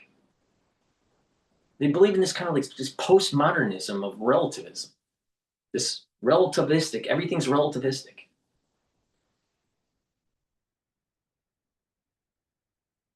Look at the actual architecture from Barack Obama's library. It's a total monstrosity. Where's the design ethos? It doesn't elicit any real positive emotion. It's all negative pathos. And what is the telos of it? What is the telos of the actual building design? What's the end point of it? Just project nihilism? Is that what it is? Is that what the Barack Obama's administration is? Nihilistic? Because it's sure as hell the Democratic platform. So you got to build. This is a nation of building. This is a nation of moving forward and building. And it's a nation like that that reaches to the stars. It's a nation like that that actually does planetary exploration and colonization. Not a nihilist. So what was so special about the East Wing?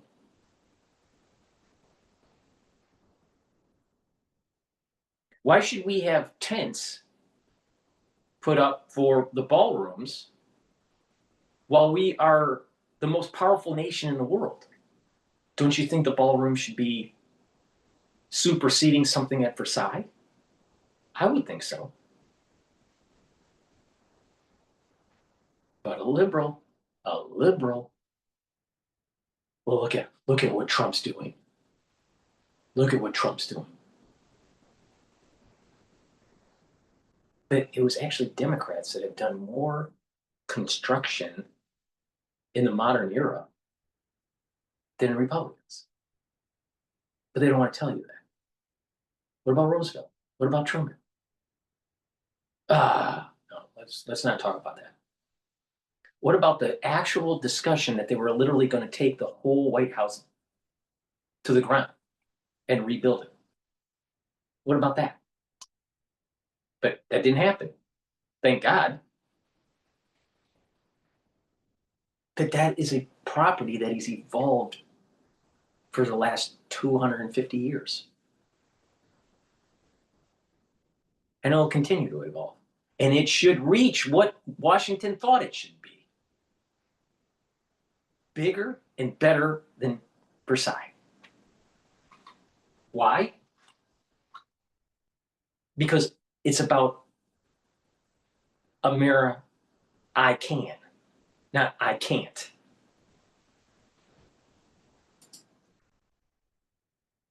Idea that history itself can be made to disappear. And Joe, you know, there are so many issues facing this country right now. It is of note, though, how the destruction of the East Wing and the way it was done. It'd be one thing if this was a weeks-long, months-long approval process with reviews and commissions and architects and Congress gets involved.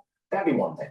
But the way this was done so swiftly with no notice, and the way plans just changed from a minor renovation to the demolition of the entire East Wing really did seem to upset a lot of people. And to Peggy's point, an on-the-nose metaphor for how President Trump is leading in his second term. Well, the president, David Ignatius, said just a couple of weeks ago, we aren't going to touch the East Wing. And then 2 weeks later, the entire East Wing is destroyed. There are no plans.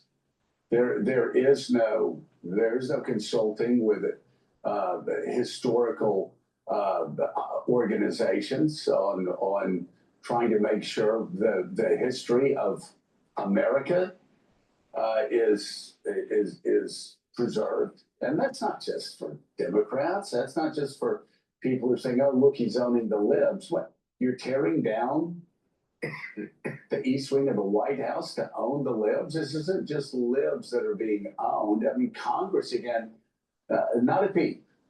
Nobody's stepping in saying, hey, maybe we should look over this and see this. And so it does seem to be a particularly apt metaphor where the president 1 week says we're not going to touch the East Wing. The next week he destroys, that half of the White House that has been home to such history. No other president in our lifetime would have even thought about doing this.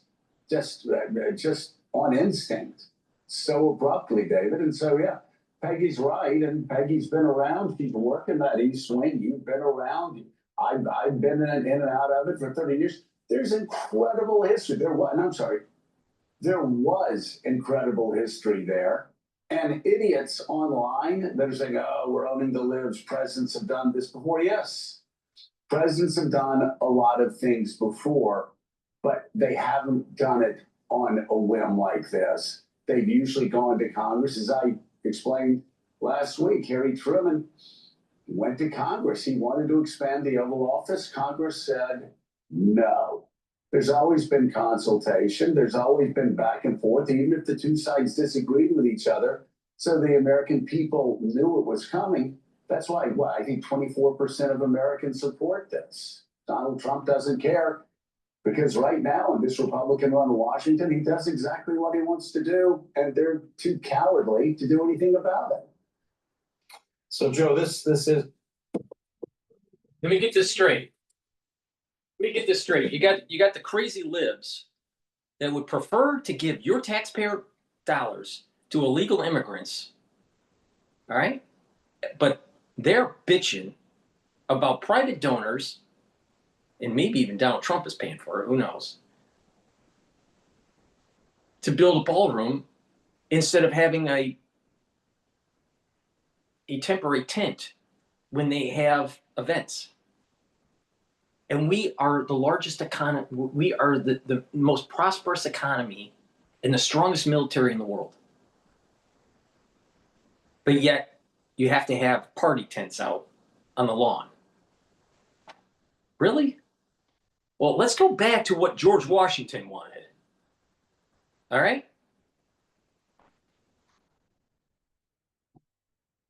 Now let's think about all that history of the East Wing. That was where the intelligentsia took a shit and talked on the phone and made policies that ruined America. So maybe what Trump's doing is a good thing. Maybe he's saying the end of this era, the end of this world order, and something new is coming. And it's more in line with the ethos of what George Washington wanted. Not some crazy fucking lib from New York or from DC or from LA or from Boston.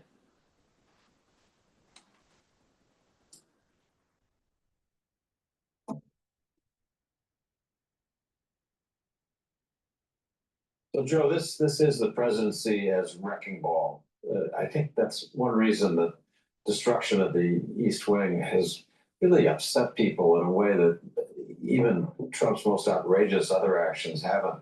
Peggy Noonan is a very balanced, sensible person, but she was anguished by what she was seeing. And I think it comes down to the sense that we all have, we've been to the White House or certainly seen photographs of it, and we think of it as the people's house. It was built deliberately to be understated. It's not a palace like Victorian rulers have had. It's the people's house. And Donald Trump has turned it into. He is 100% wrong on this. This is not what George Washington wanted. George Washington wanted it to grow over time. That was the whole point. It is the people's house. But what's wrong for the people's house to be opulent? What's wrong with the people's house to actually have guests that aren't in pitched tents on the lawn? I mean, fucking A, dude. This is America.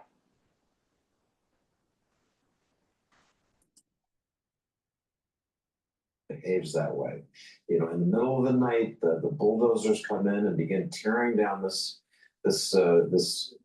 historic building. If the Washington Post had run a photograph taken from across the street in the Treasury building, we might not have known for 24 hours that it was even happening. It was stealthy in the middle of the night. And I think that makes people angry. And as you say, how can it be that members of the Congress that's supposed to be the co-guarantor of our freedoms and our orderly system of government haven't said a peep? I mean, it's deeply troubling. There are lots of reasons why we need a ballroom, some place to have more guests. You've been to events at the White House that were held in tents, and you could make a good argument that we do need some space, but not done this way, not done in secret, in contrary to the way it was described. Trump seems to have learned nothing from this, but I do think lots of other people watching this have learned a lot, and it's going to continue to bother them.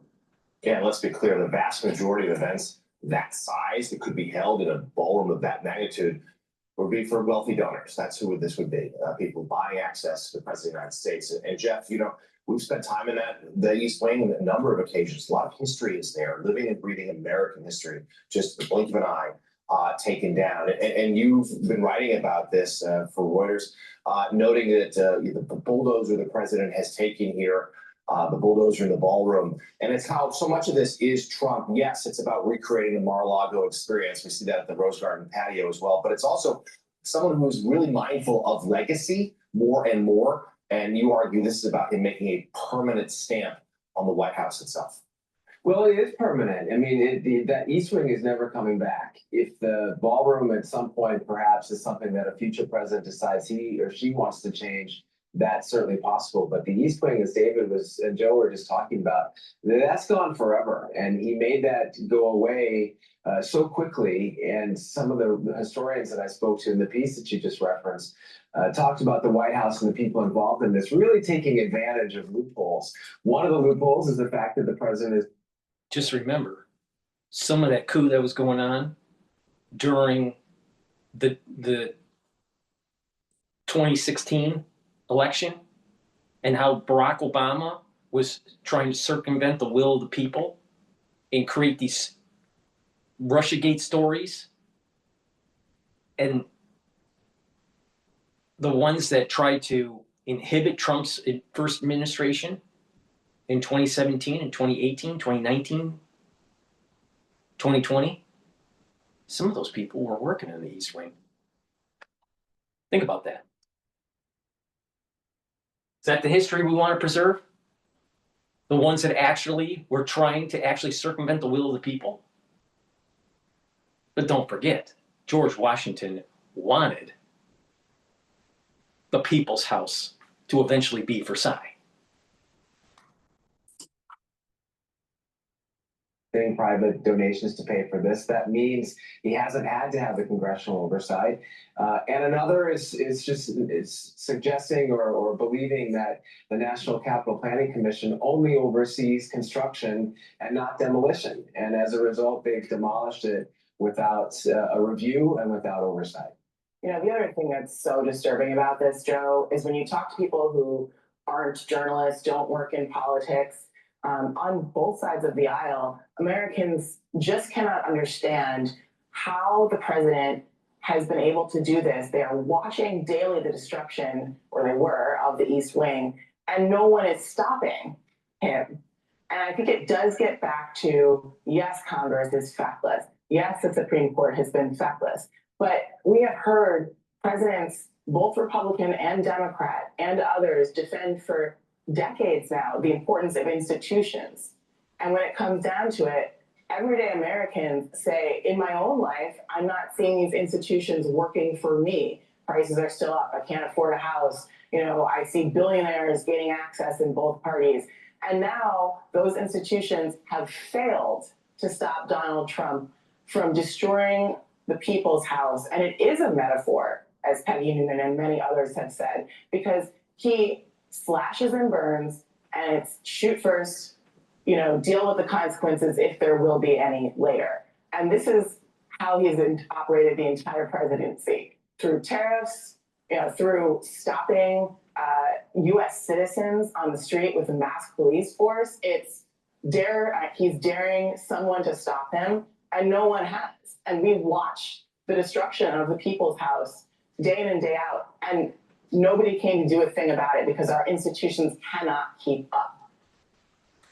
Well, and he's driven out. Where's the rhetoric when Nancy Pelosi tore up the speech for the president when he handed it to her, and he does the speech to Congress, to the House of Representatives? All right. He gave that speech to her, and after his speech, she stood up and tore it. That was an inflection point, if you remember that.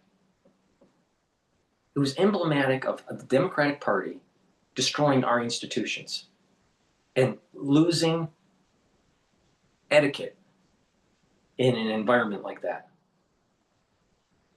But the crazy libs won't talk about that. No, they'll talk about Trump building a ballroom. And why are they complaining? Because the multinationalists are supporting the Democratic Party. They're not supporting the Republican Party. The Republican Party is basically saying, you have to come back here. You got to build here. Transnational capitalist, transnational corporation. So the transnational corporations don't want Trump. They want the Democratic Party because they're about the status quo. Look down, don't look up. You think we're going to be going to different planets in our solar system and colonizing under the Democratic Party? The Democratic Party can't even wipe their ass. No, I think Trump's doing the right thing here. We need to be bold. The United States need to be bold. That's what America's all about, being bold. Not a bunch of wusses. The reporters, a lot of the toughest reporters, that would be asking him questions about this. He's driven a lot of the toughest reporters out of the White House press pool. And it just, I mean, it continues. They've driven tough reporters out of the Pentagon, but it's you know, the president saying I can tear down the White House if I want to tear down the White House. Nobody can stop me. I can be watching the World Series and get angry at an ad that has Ronald Reagan's voice on it and actually properly quotes Ronald Reagan. And I can increase tariffs to an entire country, one of our best trading partners, on my own. He's saying that. I can call the National Guard I can call the Marines out to Los Angeles illegally, and the Supreme Court's too cowardly to stop me. I can say crime is high in Chicago. They need the National Guard to go out there, and the Supreme Court will be too cowardly to stop me. They'll keep kicking cases down that are clear-cut cases. And they'll kick them down to lower courts. Again, just to stall, to give Donald Trump more time. And I think most shockingly, to me at least, not most shockingly, all of this is pretty shocking, but I mean, they can even have ICE agents stop people on the street because of the color of their skin. And the Supreme Court even refused to overturn that. And you have Brett Kavanaugh writing, well, if that happens to American citizens, they would be let go immediately. No, that's not happening at all, Justice Kavanaugh, not happening at all. And we haven't even gotten to the point where the president can just tweet to his attorney general and say, these are the people I want you to arrest. And she hasn't arrested. So, yeah, the presidency as a wrecking ball, as David Ignatius said, yeah, that's kind of what's happening right now. Certainly has been happening over the past couple of months. Well, there have been some gains made on the international stage, but I will tell you, there are a lot of people who still aren't playing that game. Oh, he's owning the libs. I love when the libs are angry because he tears down half the White House. I mean, no, that's not why sane, rational people like Peggy Noonan, far from being a lib, are disturbed. And also, there are a lot of people who are saying, oh, Donald Trump, if he gets a second term, he's already been president for one term. What could go wrong?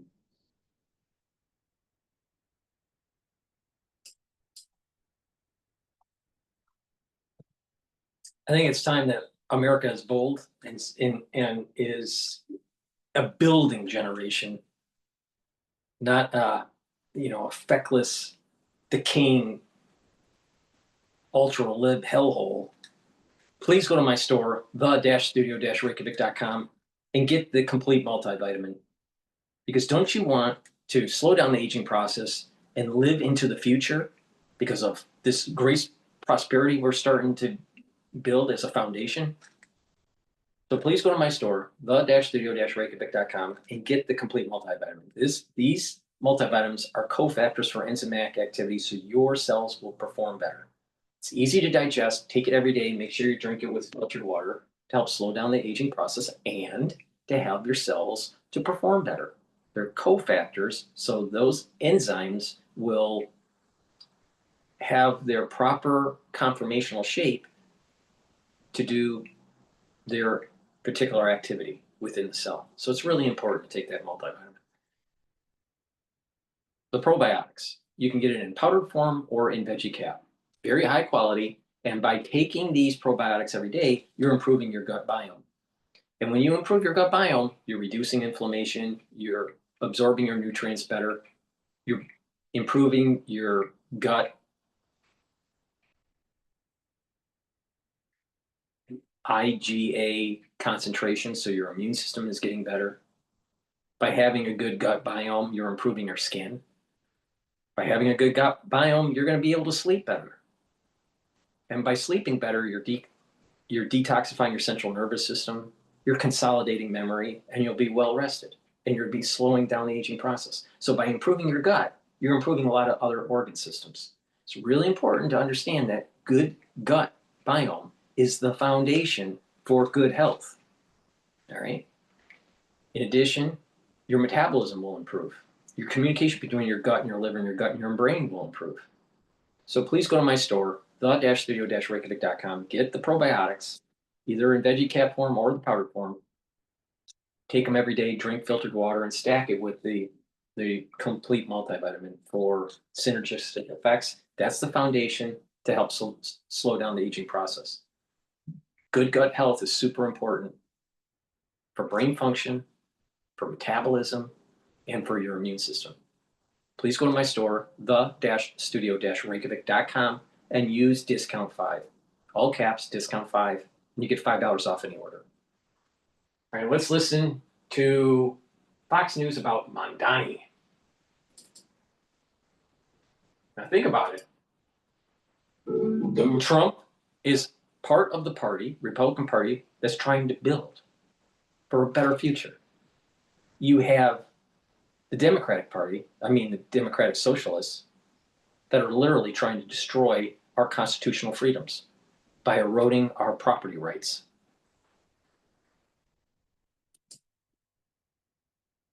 Your voice to prove your rights. Focus your mind with every word of irrefutable facts you can find. Because conviction's the calm that comes when you know that you really do know.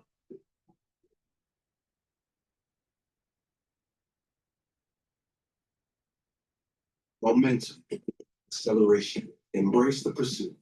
David Human Chevron Collection.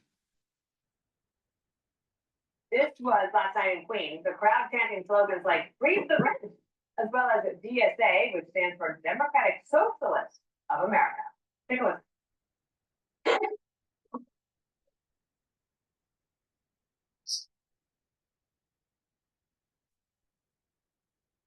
So buckle up now. Mamdani enters the final week as the front runner. According to allies, a win for mayor would put Washington, D.C. on notice. The election of Bahrain is as important as our cause today.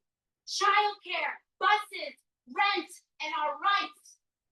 Here in New York City, we will send a loud message to President Donald Trump that his authoritarianism is no good here. New York must have a mayor who represents the working families of this city, not the billionaire class. Let our words ring out so loud tonight that Andrew Cuomo can hear them in his $8,000. Let me get this straight. Trump is the authoritarian, but Mamdani is trying to erode your property rights. Now let's think about this. The Enlightenment, brought to you by John Locke and Hume and many others, even Voltaire. They had this idea: life, liberty, and property.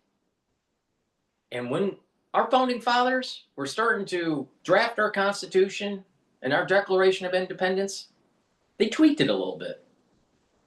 Benjamin Franklin told Jefferson, instead of life, liberty, and property, why don't you do life, liberty, and the pursuit of happiness? It's more encompassing. Great idea. Ben Franklin, Dr. Ben Franklin.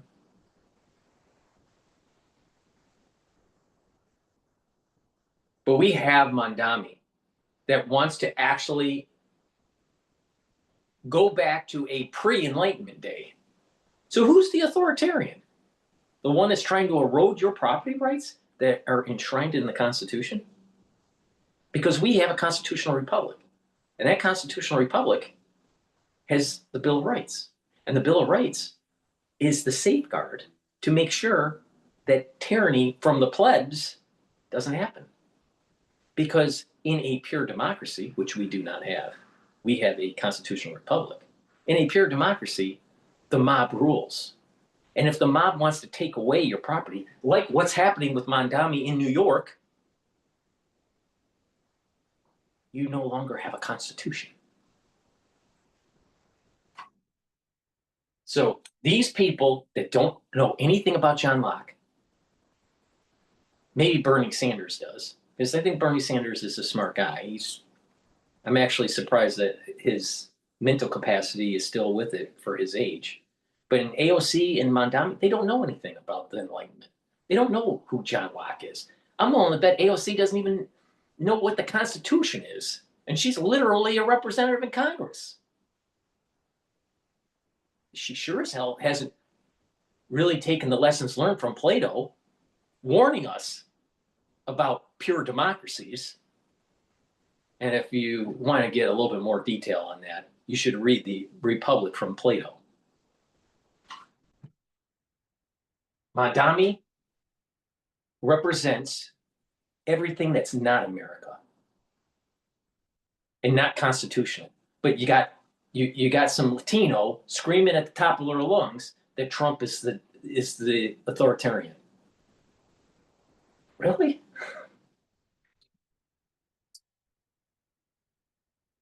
Scream so loud that his puppet master in the White House hears us. New York is not for sale.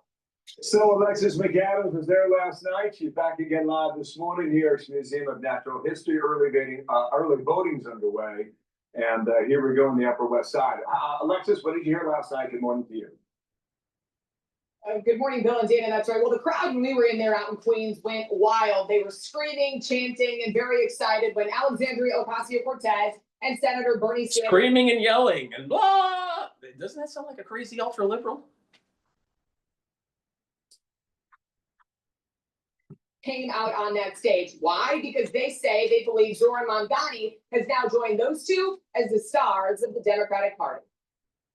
How do you describe the movement? I think it's electric. I think I haven't seen this many people mobilize for a candidate in so long and so passionately. And I think that I'm really excited to be a part of that. Do you think Zoran Mamdani could be the future of the Democratic Party? I hope so. He's the future of the Democratic Party. Well, there you go. You heard it there first. The trio greeting thousands at a nearly packed Queens Stadium, which holds around 13,000 people. And the topic was affordability. They say everything from coffee to your rent is too expensive in the Big Apple. Voters say they want free childcare, free buses. And who do they want to pay for it? The rich. Do you think he should tax the rich to pay for the plan? I mean, I am not rich, so it's easy for me to say yes. Oh, I need something.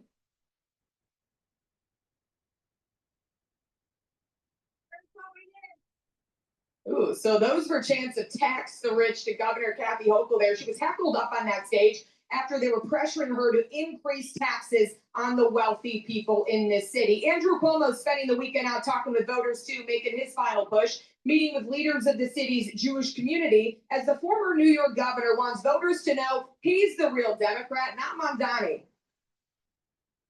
Because the Democratic Party has changed so much, people say it's no longer your father's Democratic Party, you know, it's becoming more extreme. Do you even consider yourself a Democrat anymore? I am a Democrat. I don't consider them Democrats. Zoran Mamdani is a socialist. He happens to be on the Democratic line. I am a Democrat on the independent line. All right, more than 160,000 New Yorkers have voted early, including Republican candidate Curtis Sliwa, who just lost one of his biggest donors, who is now backing Cuomo for mayor. Back out here live, you can see that early voting sign behind me on the city's Upper West Side. As Andrew Cuomo told me, Bill, that a vote for Sliwa at this point is just a vote for Mamdani, but a lot of energy last night and something we'll keep an eye on too as we look toward the national election in 2020. No doubt about that. Thanks, Alexis. Nice to see you this morning leading our coverage today. Thank you. Dana? Haley McEnany is here with us. Can we start just with the big picture perspective of a mayor's race with a rally like that on a Sunday night? What I heard from Zohran Mamdani was a very different tone and tenor, because he's been Mr. Happy Chappy, cheerful, smiling. And then you look back to his previous videos, like when he was at Columbia, and you're like, is that the guy?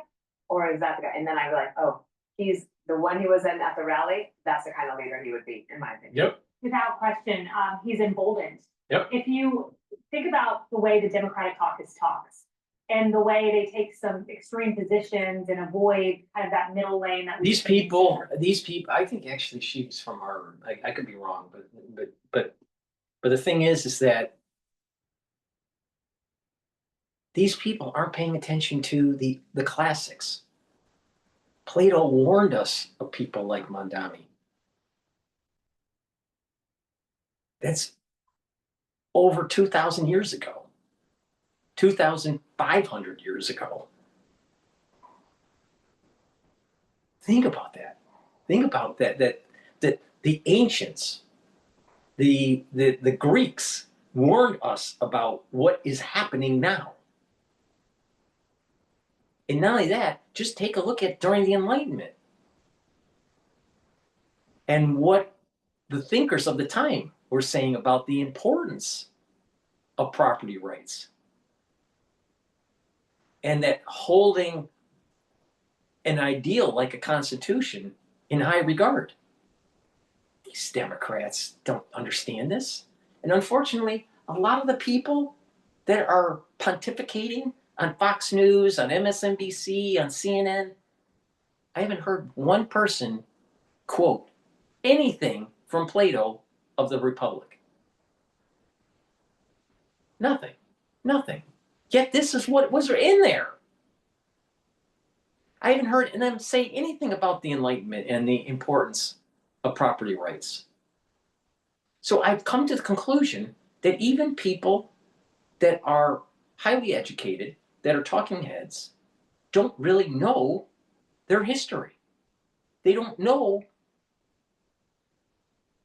the foundations of why we are the way we are.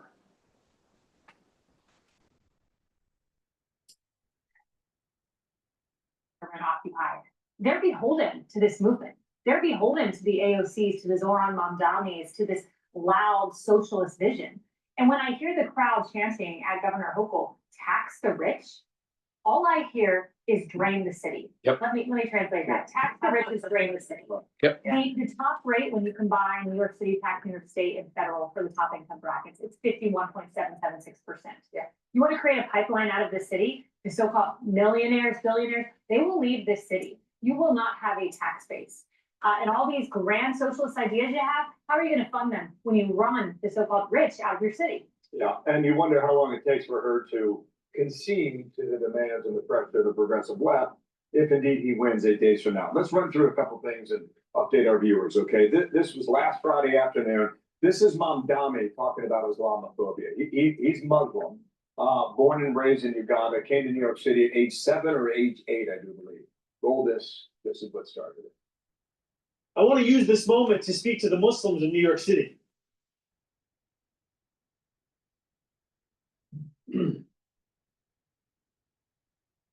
I want to speak to the memory of my aunt. Top fuck. Who stopped taking the subway after September 11th because she did not feel safe in her hijab. Growing up in the shadow of 9/11, I have known what it means to live with an undercurrent of suspicion in this city. Through a ton of reaction here. Here's the Vice President, J.D. Vance, according to Zohran. First of all, you need to wake up and understand that Muslims, in general, if they are not God, country, and family, and I mean America, not some sort of freaking Middle Eastern country, they want a caliphate. And if you don't believe me, look at what happened at Hamtramck, Michigan, and look at what happened with Dearborn, Michigan. That's exactly what happened. Look at what happened in London. That's what's going to happen in New York.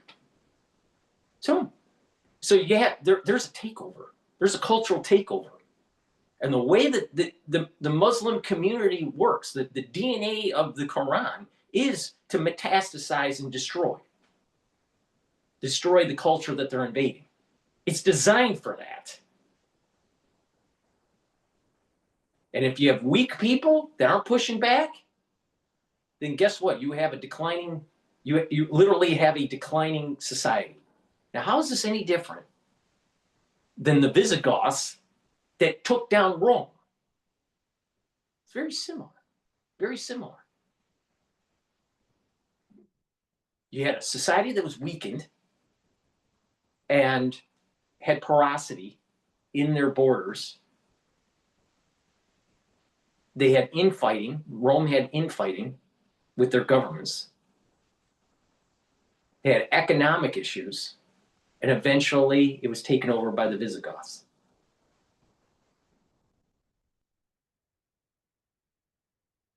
That's what's going to happen to America, but it's not going to be the Visigoths. It's going to be the Muslims. Now, if America doesn't wake up, we're going to lose our Constitution, because Islam and the Enlightenment, they do not coexist.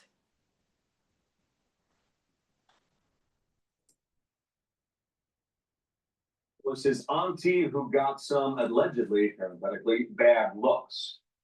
New York Post wrote about it. Everybody wrote about it. According to Zoran Mamdani's new low, pretending he's a victim of 9/11, it writes, "Cross your fingers, this obscene bit of sanctimonious play acting wakes up voters he's managed to deceive until now. This guy's a whore hiding behind good looks and a grin."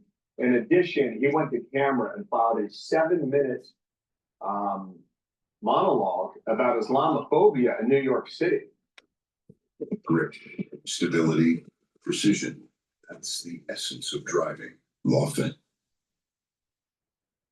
Every time I open that spreadsheet, my soul left my body. I had that too, but I switched to pipe dream. This is how I always pictured sales. We have in the United States freedom of religion, free assembly, but we also have the idea of freedom from religion. And the problem is that when you have a group of people that are coming in to take over and not to meld with the host country and to assimilate, if you have people that are coming in to take over and not to assimilate, which is what the Muslims are doing, then you're going to lose your country.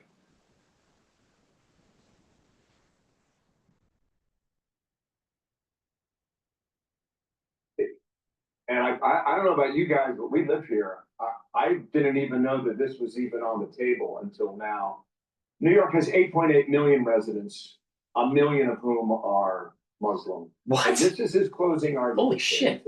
I had no idea that 1/8 of the population was Muslim in New York. It's even worse. It's even worse than I thought. Shit. Fuck. It's a way of deflecting from his anti-Semitic remarks. The true victims of 9/11 were not Zoran Mamdani's aunt getting a few looks on the subway, she claims. They are the 3 11-year-olds who were killed on a flight on their way to a National Geographic Society meeting and instead hit the Pentagon and died that day. The real victims are Dana Falkenberg, the 3-year-old who died on that plane that hit the Pentagon. Those are the real victims. And anyone who can't acknowledge that and cannot speak to 9/11 appropriately, as I don't feel he did in that moment, you don't belong as mayor of New York City. You don't belong in elected office. And the New York Post went on, they make a great point. They said no wave of anti-Muslim hate crimes following 9/11, not in New York nor anywhere else, are documented in this huge fashion that he's claiming. Ordinary Muslims are not responsible for 9/11, of course, let's be clear on that. But the idea that there was this wave of Islamophobia, they note that he says he was warned by his teacher you could be a victim of bullying.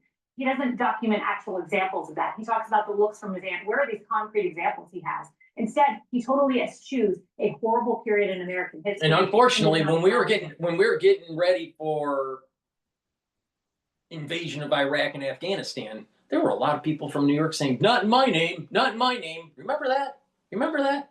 And they were protesting Bush. Now, independent if you think 9/11 was an inside job or not, which probably was, but there was Muslims that participated, all right? But even if there was an inside job, the bottom line is this: there is an Islamic takeover through a caliphate in Europe that's happening right now. There is a caliphate takeover that's taking right now in Michigan. And look at what's happening. Look at what's happening in New York. Look at what's happening in New York now. Now, is that what our founding fathers wanted? It was freedom of religion. Not freedom to allow for a religion to oppress others. And that's what Islam is. Islam isn't going to be copacetic with other religions. They're about a takeover. Do you want to live in an environment where every morning you hear the imam blowing their horn or whatever? Do you? Is that what kind of environment you want to live in? Do you want an environment where there's a sea of people that just all of a sudden stop and just start praying to Mecca in the middle of the street or in the middle of your town? Is that the America that our founding fathers wanted? I don't think so. I don't think so. There's a time and a place for these things. And the way Islam works is it's in your face and it slowly erodes. And what they want is for non-Muslims to move out or to convert. And that's how they metastasize through the society. And if you think I'm wrong, this is what's been going on for centuries. Just pay attention to the history. Unfortunately, during the Crusades, the Christians lost. We wouldn't have this problem if they actually fought and got the job done.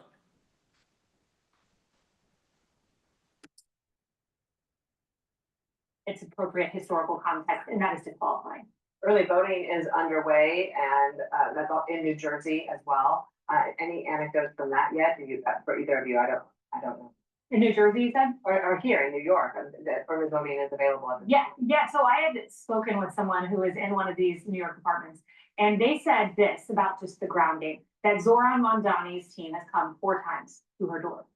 Not one door knocker from Cuomo. Not one door knocker. Cuomo doesn't have a game. Sense here is There's no game plan. You go back to 1993 when everything changed in the city and Giuliani won as a Republican. The city had 7-1 Democrat and Republican. You know what the turnout was in 1993? 57% of registered voters voted. And ever since then, the line is straight down. 4 years ago, we had 22% turnouts. That's paltry. It's almost like voters feel it's a foregone conclusion. I will tell you right now that the turnout's going to be tremendous, and we'll see whether or not the Board of Elections is up to it. That's going to be. I hope that. Mamdani folks, they're energized. Clearly, we saw that. Yes, Kayla, thank you. See you noon today, okay? You know, the problem with Cuomo is that he's, again, you know, he's an older, he's 65, I think it is now.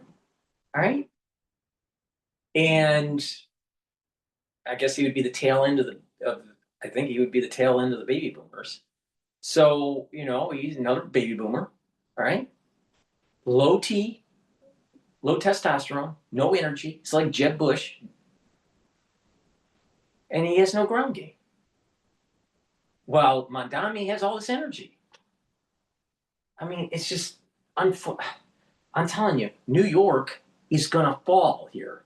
It's going to fall. It's going to fall because of this crap. Unbelievable. Unbelievable. And guess what? New York's going to turn into a London. Guess what? New York's going to be the bellwether of the shithole that the social democrats are going to try to metastasize across the country. Brought to you by a bunch of young people that can't get jobs and have humanities degrees.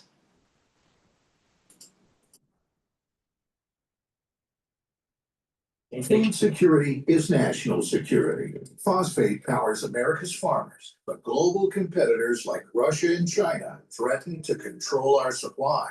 Make phosphate.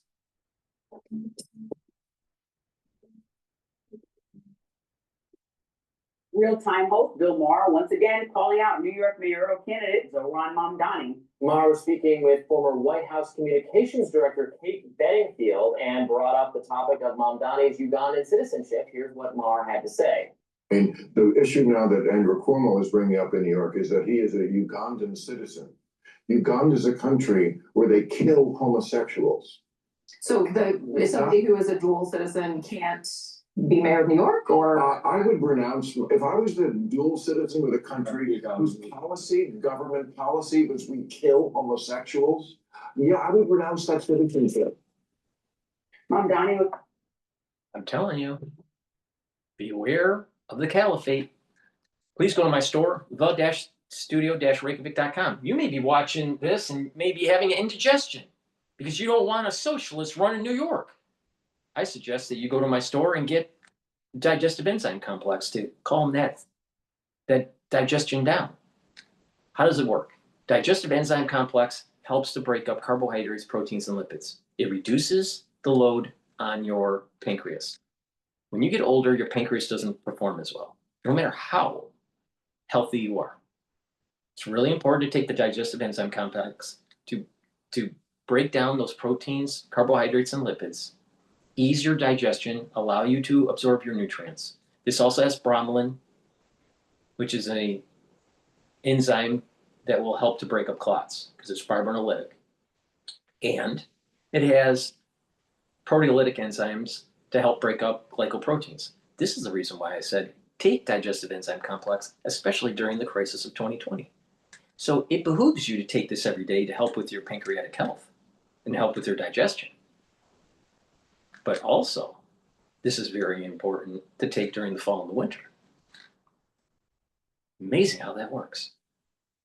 And as you get older, it's harder to build muscle and maintain muscle. Myotrol has polyphenols, flavonoids, and lignans to help with the gene expression to build muscle. Do resistance training, take the Myotrol, and guess what? You're going to have more muscle. And this is a great way to get healthier, to increase your longevity and slow down the aging process. And when you're doing your exercising, make sure that you concentrate on building muscle in your back to improve your posture. And by doing weight training and improving your muscles in your back, you'll have more mobility, you'll have less back aches, you'll have better posture, your blood flow will be improved, your lymphatic flow will improve, and your bone density for your vertebrae will improve. Please go to my store, the-studio-reykjavik.com, and get the Myotrol and do those resistance training and improve your back muscles. Super important. That is an area that is underdeveloped, and it's really important to develop those muscles, and you will notice that you actually have better health when you improve your back muscles. Now, I know that sounds kind of crazy, but I just told you why. Please go to my store, the-studio-reykjavik.com, and don't be a fucking crazy liberal. Born in Uganda, but his family moved to South Africa when he was 5, and then to New York when he was 7. He does maintain dual citizenship with Uganda, a country that is considered by many to be one of the most hostile in the world for homosexuals. But Mamdani has been a vocal supporter of LGBTQ rights throughout his campaign. Maher also brought up a controversial meeting that Mamdani had last week with Imam Suraj Wahab, a Muslim leader whom prosecutors have alleged was connected to the 1993 World Trade Center bombings. Maher said he's not sure if Mamdani winning next week's election will be a good look for the Democratic Party. He also defended Andrew Cuomo, who recently chuckled when a conservative radio host said that Mamdani would cheer a September 11th style attack happening again today. That drew criticism from some, including former Transportation Secretary Pete Buttigieg. In an appearance on CNN, Buttigieg endorsed Mamdani and had this to say. I think he has the capacity to be a great mayor. He, I think right now, has been taking a lot of steps that are not just about winning, but about trying to bring people together, which is something that I think a lot of Let me people get this straight. see Let me get this in straight. or- Just look at this guy. All right? This is Buttigieg. All right?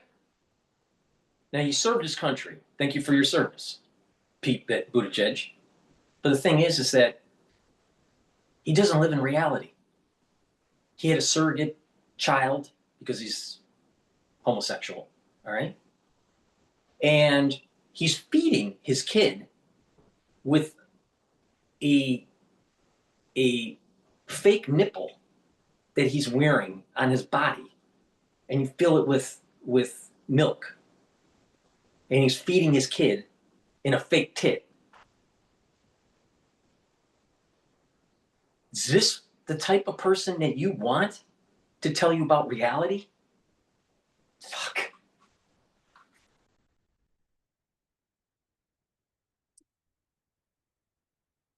Back from him earlier on in the campaign. So he hasn't asked me for an endorsement. I don't think he needs me in order to win.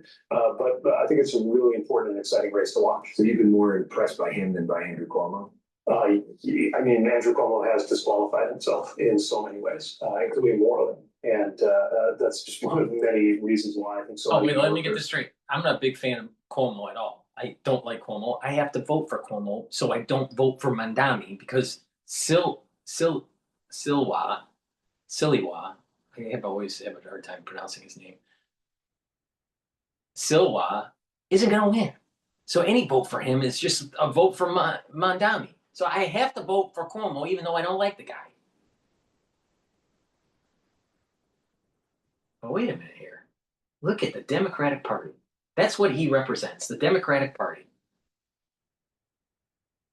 And we're talking about morals? Morals? Really? What about the Judeo-Christian ethic and morality that's going from the Old Testament and the New Testament? And just remember, there's no New Testament without the Old Testament, all right? Just keep that in mind. Morality? He's an abomination. If you use the context of the Old or New Testament. Now, I'm not saying that Cuomo's a good guy. He's not. But look at this. Are we supposed, this is the Democratic Party. And these are the relatively sane ones. I've never liked Pete Buttigieg. But he's relatively sane compared to AOC or Mamdani.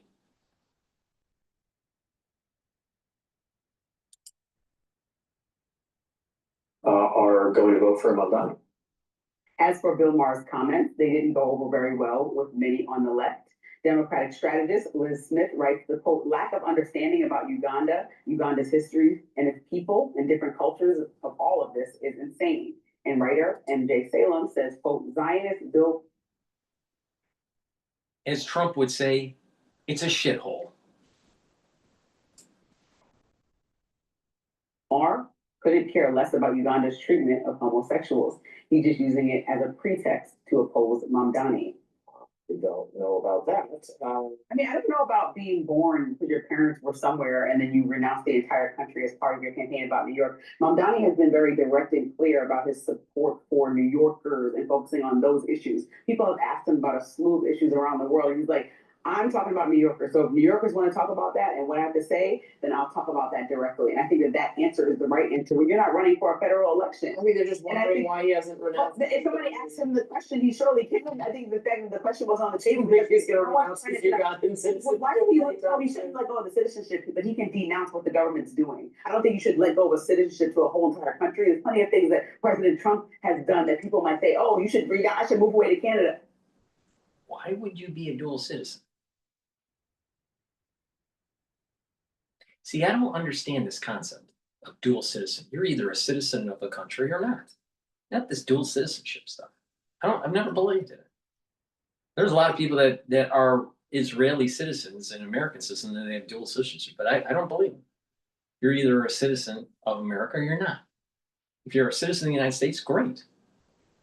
Welcome to the club. But this dual citizenship is bullcrap. It's bullshit.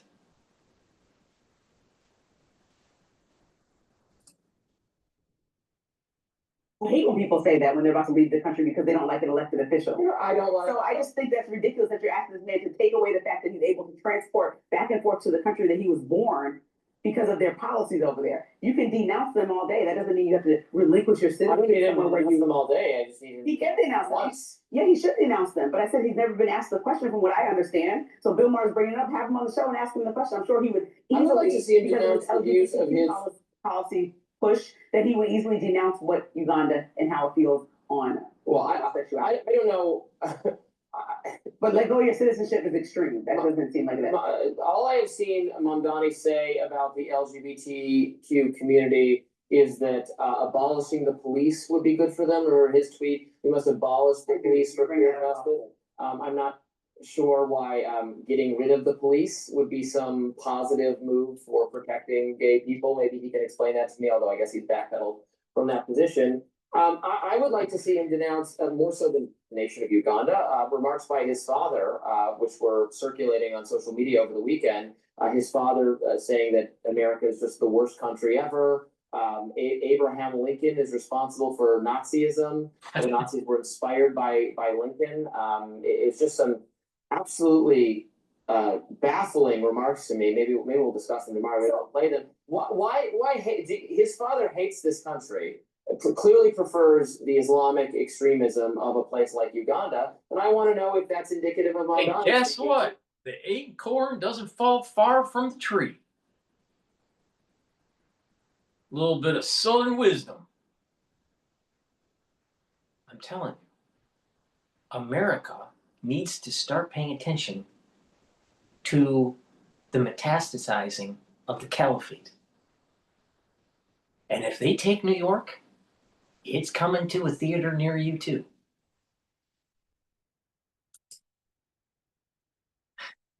And if so, is it appropriate for someone of those views or someone of that family to be presiding over a city that was attacked by Islamic radicals 20 years ago? And I think people have been trying to make some kind of connection like this for so long, and even when Paul Wall was on a recent radio show and agreed or seemed to smirk or laugh or entertain the conservative radio host who said Mamdani would be, quote, cheering if the 9/11 attacks happen on his watch. I think that's disgusting, and that's when you get into the conversation about what are we really talking about? Are we trying to be? I don't think that. I'll tell you, there's a big nuance here that people aren't picking up, especially her, who I think is an idiot. If he's not in the running for the mayoralship or any type of government official seat, and he's just a private New York citizen, I think Mamdani would have cheered what happened during 9/11. Now, being a government official, especially a mayor of New York, he has to be careful on the public perception. So he's not going to be cheering while he's mayor. He sure as hell would have cheered in, behind closed doors if he was just a private citizen. There's no doubt in my mind about that.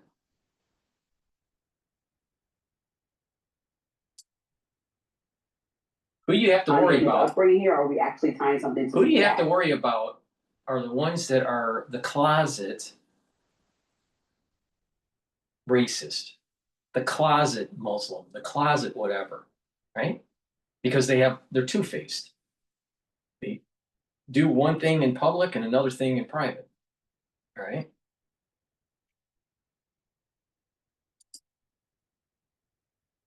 I don't think that the man would like to see 9/11 happen to the city that he's campaigning to be mayor of. And then you get called an Islamophobic for wondering about. For bringing up if he would cheer on 9/11. I don't think any New Yorker would cheer on 9/11. I got called. I pointed out that there was like a cartoon on Friday or something of the plane flying into the tower, but it was not. It said the plane said Mamdani and socialism on it. It had a sickle. It was red. And many Hassan was saying, oh, this is Islamophobia. Anyway, Islam is a set of beliefs. It's not a race. It's just as one can criticize religious extremism and do criticize religious extremism, or we're talking about Christianity or anything else. Now we can't criticize this. You can criticize Mamdani, but saying he would cheer on what basis would he cheer on the 9/11 attacks, the most disgusting attacks in our country's history? Tell me that why my criticism of Mamdani, I don't think that he would. My criticisms of Mamdani are mostly focused on his very radical and very extreme economic agenda, his socialist agenda, which is radical and is. And that's extreme. fair. Let's definitely Muslim call it. views are particular. Fine, that's why I said, His other Muslim views are very extreme. but so let's say like a week out before the election, you want him to focus on renouncing, I mean, not you. Bill, If the father's like that, deep down inside, he's like that. I want him to focus on renouncing the citizenship of Uganda. He wants him to focus on perhaps what his father may have said, even though he's the one running. You want him to focus on all these things when Sliwa is not even have a chance. Cuomo is dragging way behind him, but you want him to focus on all this negative stuff rather than his policies. I think there's a split in the Democratic Party right now because only a Democrat is winning in New York. So Sliwa is there like for show. So whatever. That's He's going to right win. I'm not denying but he's going to win. He's so, going to win. so why would you say, is that smart to you? Tactically, he can address all this when he wins. But a week out from the election, you want him to sit there and say, oh, let me announce all these critics who actually don't even want me here in general unless to mock my policies. Let me answer to all them or answer to the constituents that are propelling him up. I think Cuomo historically has the minds, and I'm saying this as a New Yorker, I'm born and raised there, and I talk to older people there. There's still some interest in Cuomo, the name recognition, the way that people felt about his past leadership. People are skipping over a lot of things that I find that are, like, I feel like Pete Buttigieg, he shouldn't run. But the fact that he's still in the race, that's fine. He's in the race. So, Yeah, give him anything nice to say about Cuomo. that's what I'm saying. And then the younger people like Mamdani a lot. There's an extreme disconnect. So you always talk about allowing the younger people to have a voice. I think they do here and in New York, and we're just going to see how these policies play out. A lot of them might be pie in the sky. We'll see how they all fall into place.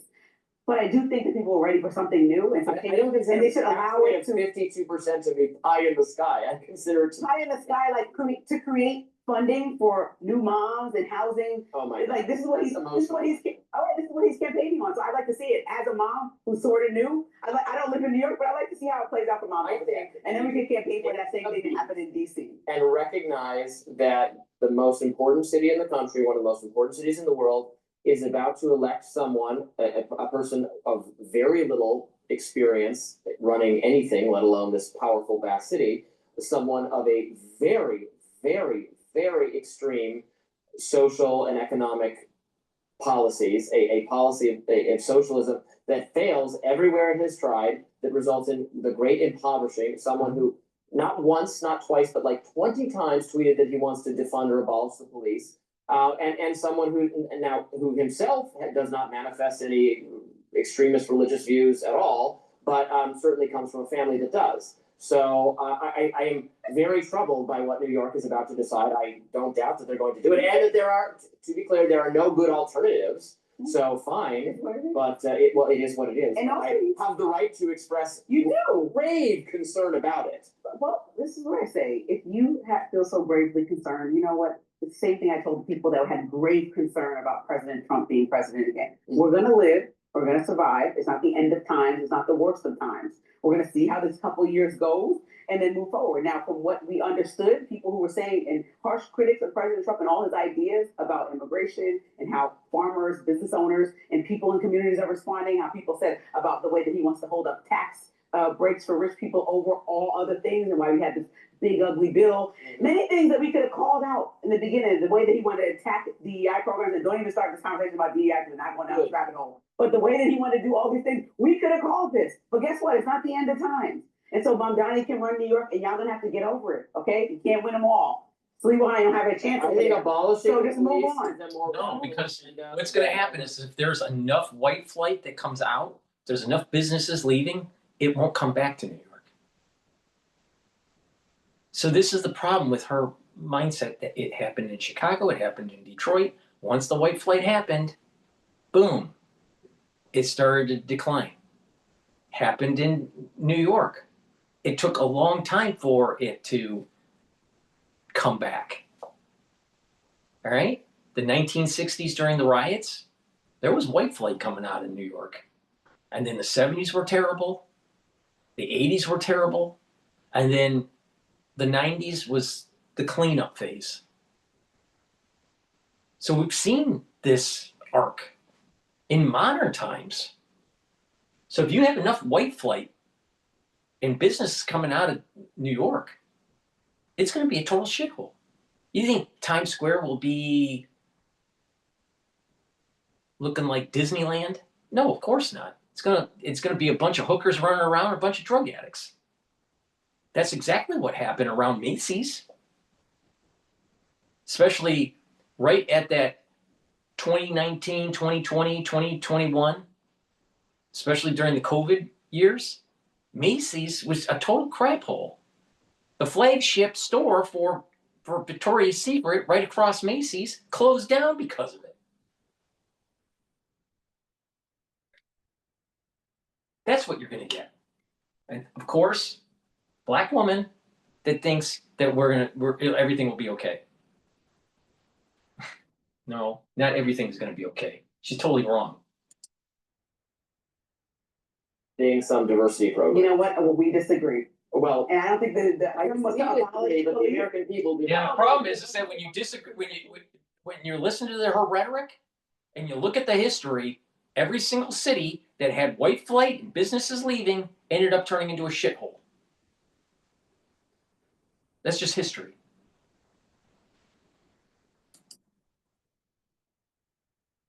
For the last time, defunding the police meant allocating resources to other professionals within community policing and not just providing all the money to police officers that are trained to shoot first and ask questions later, which we've seen in many body cam situations. Well, too many times for people of color that was happening around the times that we saw multiple people being killed by police. You're talking about a handful of incidents. Which is too much. It's too much.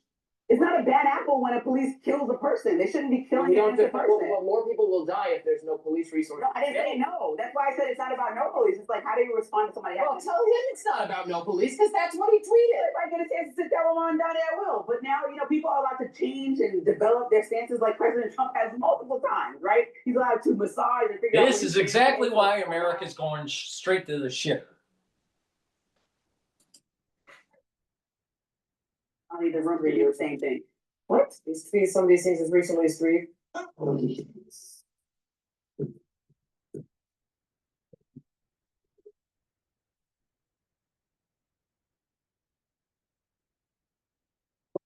tweeted some of these things as recently as 3 years ago. Okay, President Trump was president a couple years ago. And now Trump changed his mind about it over the course of the last 8 years? Has he changed his mind? You say that he's opposed to multiple things of the Republican Party historically. Well, but he's been tariffs. He's been for tariffs since the 80s. He's going to change his mind. The party must have been changing their mind because No, what's going on. The party's mind. No, I think the party just agreed to agree so they could keep power, right? Knowing what the play is after President. That's not an example of Trump changing his mind. That's an example of Trump moving. Okay, well, let's say an easy one. They changed his mind about Epstein. Him and his whole crew changed their mind about how serious it was and releasing the files. Yeah, some talking about Epstein. He changed his mind. Everybody changed their mind. That's what they'll change their mind. That's not easy. If you roll me, you like finger roll me into that one. Yes, he changed his mind. That's not Trump changing his mind. He made them. He said this is a hoax now. That's changing your mind. It wasn't a hoax a year ago. He didn't say it was a hoax. Now he's saying that it's a hoax. Hoax means a lie. Hoax means a trick. Hoax means fake. Okay, what is he doing? It's not true, though. No, he said in interviews that releasing the Epstein files was not nearly as important as the other things he wanted to release. That he's not opposed to doing it, but he thinks some innocent people would be smeared by association if he did it, and so they look at it, but it was not a main and then priority. That's what he said. Team that are directly aligned with him, some of his top spokespeople. Have to tell If people who work for Trump have been forced to change their positions on issues because of Trump, I would have agreed with you. But that's different than I think that he was one of the people that was going to release the Epstein file. He leaned into that with MAGA. That's why people were so excited for these files to be released. And then all of a sudden now it's a hoax and a lie and irrelevant. That's to me a swing, if not a complete flip flop. Okay. Former White House Press Secretary Kareem. I can't take her anymore. Please go to my store. If you take this supplement, you won't be a crazy liberal like her. She is. All right, so please go to my store and get the Clarity Factor. Clarity Factor is going to get rid of that brain fog, allow you to concentrate, and see how the ultra-liberal policy will destroy America. Clarity Factor allows you to concentrate on tasks, gets rid of that brain fog, helps support memory, and over time, build up those dendritic connections. When you have better connections between your neurons, you're going to think faster. You're going to have better memory. You're going to sleep better. And you won't be a crazy liberal. Please go to my store and get the Clarity Factor. By taking this every day, you're going to be able to concentrate and improve your memory. Now, when you're building up these your connections for your neurons, getting that positive neuroplasticity, that's slowing down the aging process. And you'll have more vitality into your geriatric years. Olive leaf extract brings down inflammation and helps you to control your lipid profile, helps to bring down LDL levels and increase your HDL levels so you don't build up plaque in your vascular system. Olive leaf extract also helps to boost up your immune system. So take it to boost up that immune system and to help with your cardiovascular health. Very important to take every day, especially during the fall and the winter, because you're going to need a strong immune system. Good Night Formula. Good Night Formula has tryptophan, melatonin, GABA, and passion flower. So you get those 3 to 5 cycles of REM sleep and deep sleep so you can consolidate memory, detoxify your central nervous system, and be well rested. And when you have good sleep regularly, you will slow down the aging process. Please go to my store and get the Good Night Formula. Very high quality product. Take it at night, drink it with filtered water. And vitamin B complex. Vitamin B complex helps your electron transport chain within your mitochondria. The first 4 B vitamins are needed to help with that electron transport chain to build up your ATP, which is a major energy source for your cells, so your cells will perform better. Your cellular metabolism will improve. And vitamin B complex has B12 to help to protect your neurons. Super important, especially if you're 40 years of age or older. Now, if you've been paying attention to me, people that are 40 years of age or older, within 5 years, you have a 30% chance of getting early onset of dementia because of the crisis that we went through in 2020. So you better start protecting your neurons. And you can do that through proper diet, proper exercise, proper supplementation, mindfulness, making sure you sleep enough, learn new things, challenge your brain, but you need to protect your neurons.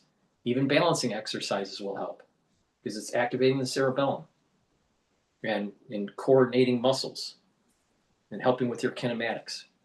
So it's super important to approach it in a holistic way and take supplementation that will help with protecting those neurons. Super important.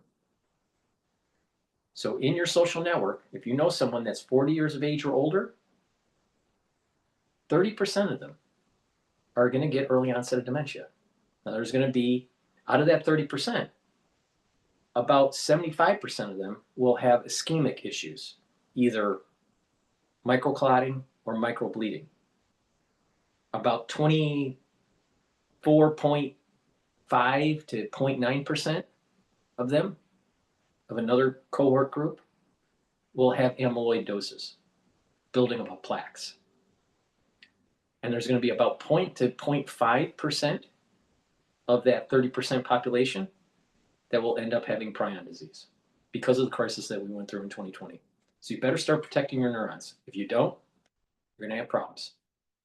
Please go to my store, the-studio-reykjavik.com. And it's also important to understand that because 75% of these individuals of the 30%, 75% of the 30% are going to have some sort of ischemic problem, you better start protecting your cardiovascular health. So please go to my store, the-studio-reykjavik.com.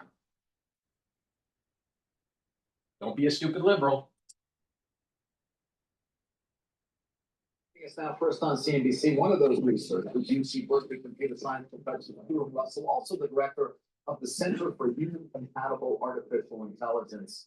Stuart, thanks for joining us. We obviously could spend a great deal of time on this. We don't have that today. So as briefly as you can, just kind of give me a sense as to your concerns, those who are signing the petition, and what those concerns are rooted in.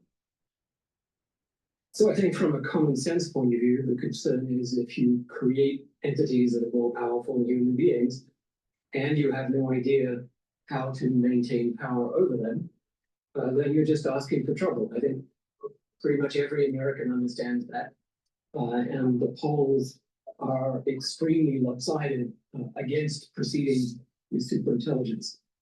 When we look at this from a technical point of view, the basic problem is not only are we trying to build these systems that are more powerful than us, but we actually have no idea how the systems we're building work. So we can't predict what they're going to do. We can't control them. We can't stop them from doing anything. So you get these. Now think about this for a second. Let's think about this. You got a bunch of brainiacs working in laboratories, computer science laboratories, building crap that they don't even know what's gonna happen and how to control it. So they're so smart that they're stupid.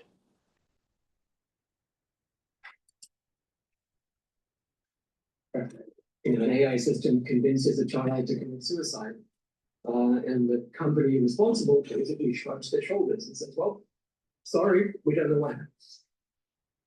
Yeah, the idea that we don't know how they work. Well, explain your view for that, because I think there are those that say, well, we have a pretty good understanding of much of how they work. There may be a part of it that's less understood. What gives you the confidence to say that?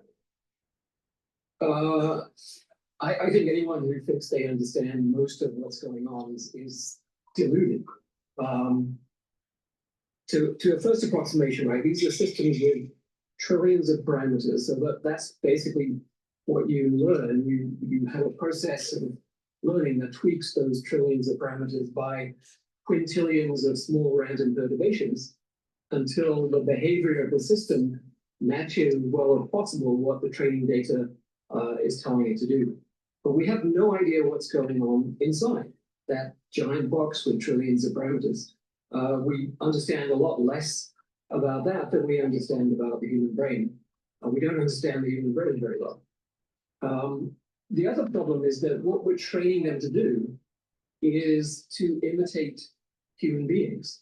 We're collecting lots and lots of recordings of human verbal behavior and then training the systems to imitate that. And the human beings who produced that behavior had motives, reasons, goals for doing it. They wanted to convince people. They wanted you to buy things. They wanted you to marry them. They wanted you to elect them president, whatever it is. Those are reasonable human goals, but they're not reasonable goals for machines. And the machines are absorbing these goals from the training process. In particular, self-preservation. There's now tons of evidence that these systems will not allow themselves to be shut down. They will deliberately sabotage the shutdown mechanism to stop themselves from being switched off. So all the signs are pointing in the wrong direction. Yeah, there's been some early research on the model's willingness to blackmail a user if in fact they got the sense that their own existence was in jeopardy. I'm amazed by there's a fair amount of, I guess you'd call it political circularity in those who have signed on to this. And I'm wondering if you think that gives you a fair amount of traction politically. I think so. I think there were a number of people at one of the recent conservative political conferences who were saying that the administration's policy on AI, which is to have no regulation whatsoever so that we can dominate the world, they view that as incredibly irresponsible. So when you have everyone from Steve Bannon to the Pope calling for a halt on this kind of development, let's be clear, the CEOs who are building this technology say if we succeed in this goal on which we are spending trillions of dollars of other people's money, then there is somewhere between a 10 and 30% chance of human extinction. So in other words, they are playing Russian roulette. Now it goes back to John Locke, all right? Not John Wick. Maybe we all should be John Wick, I'm not sure. But the thing is that John Locke, being part of the Enlightenment, and the whole idea of God, the whole idea of life, liberty, and the pursuit of property, is the way he made it sound. But the idea that our Constitution is about life, liberty, and the pursuit of happiness.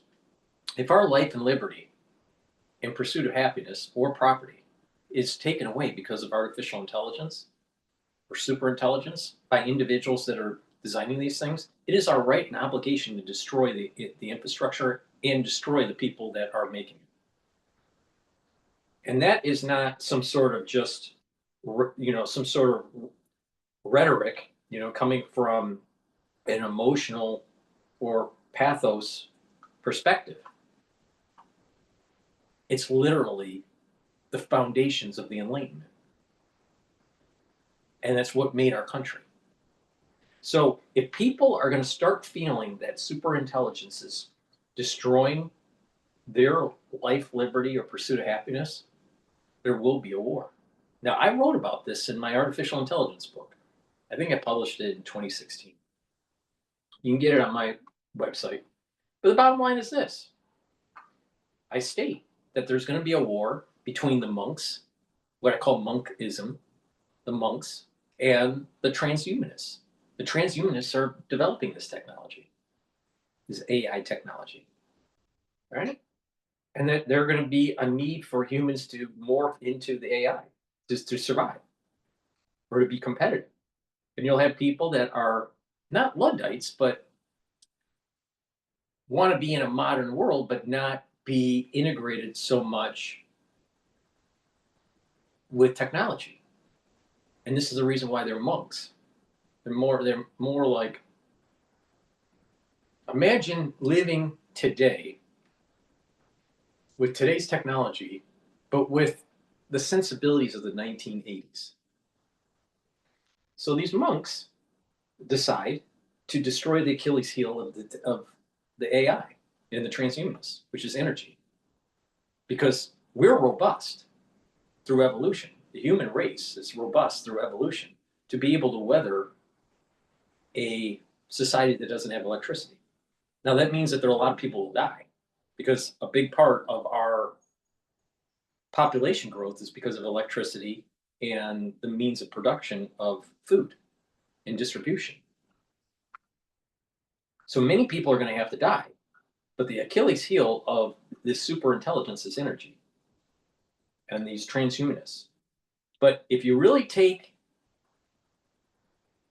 to heart the foundation of the Enlightenment, it is that if there's an existential threat to your life, liberty, and pursuit of happiness, you must and have the obligation to destroy the threat.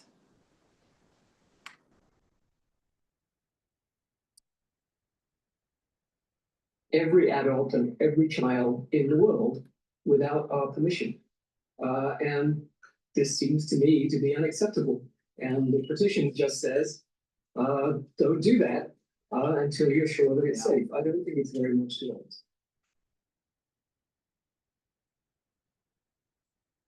They need to regulate it. They need to regulate AI. Big time. All right. Let's go to Bloomberg. Is that you mentioned Veterans Day holiday, the 11th of November. If we get to a situation where the Democrats, maybe certain Democrats, don't think of leadership, but think of like more of the moderate Democrats that have elections next year. If we get to a situation where they say, look, what's the end game strategy? And if that strategy is, can we paint these higher ACA premiums on Republicans and say, look, we tried, we battled, we made our points. Now it's on to the GOP's turn to figure out what this is. Maybe that's a way that we can say, okay, let's open the government and let's get these government workers paid as a way of an end-game strategy towards reopening the government. So I think the statement today was important from an opening of the door. It's just another pressure point for Democrats to say, look, the end-game strategy is going to fall on us because the polling data hasn't really changed all that much. And I don't think it's going to, at least within the next few weeks. So I could see some senators, somebody, on the more moderate side saying, look, we see the statement coming out. There's going to be more and more calls for this. Maybe we can start talking about what that end-game strategy is. You have to be last your Policy Pulse newsletter, not entirely about the shutdown. I should say you went to the Ravens Bears game. Ravens won. I'll note that. But you also write about changes to the Fed when it comes to stress tests. This is a crucial point here. Yes, the shutdown is consuming so much of the city and the work that's happening here. Of course, the Fed continues to operate. We've got a Fed meeting this week. How big a deal are these new rules when it comes to the stress tests? So if you talk to an individual bank, if you talk to like the chief risk officer, the chief compliance officer, this is a big deal.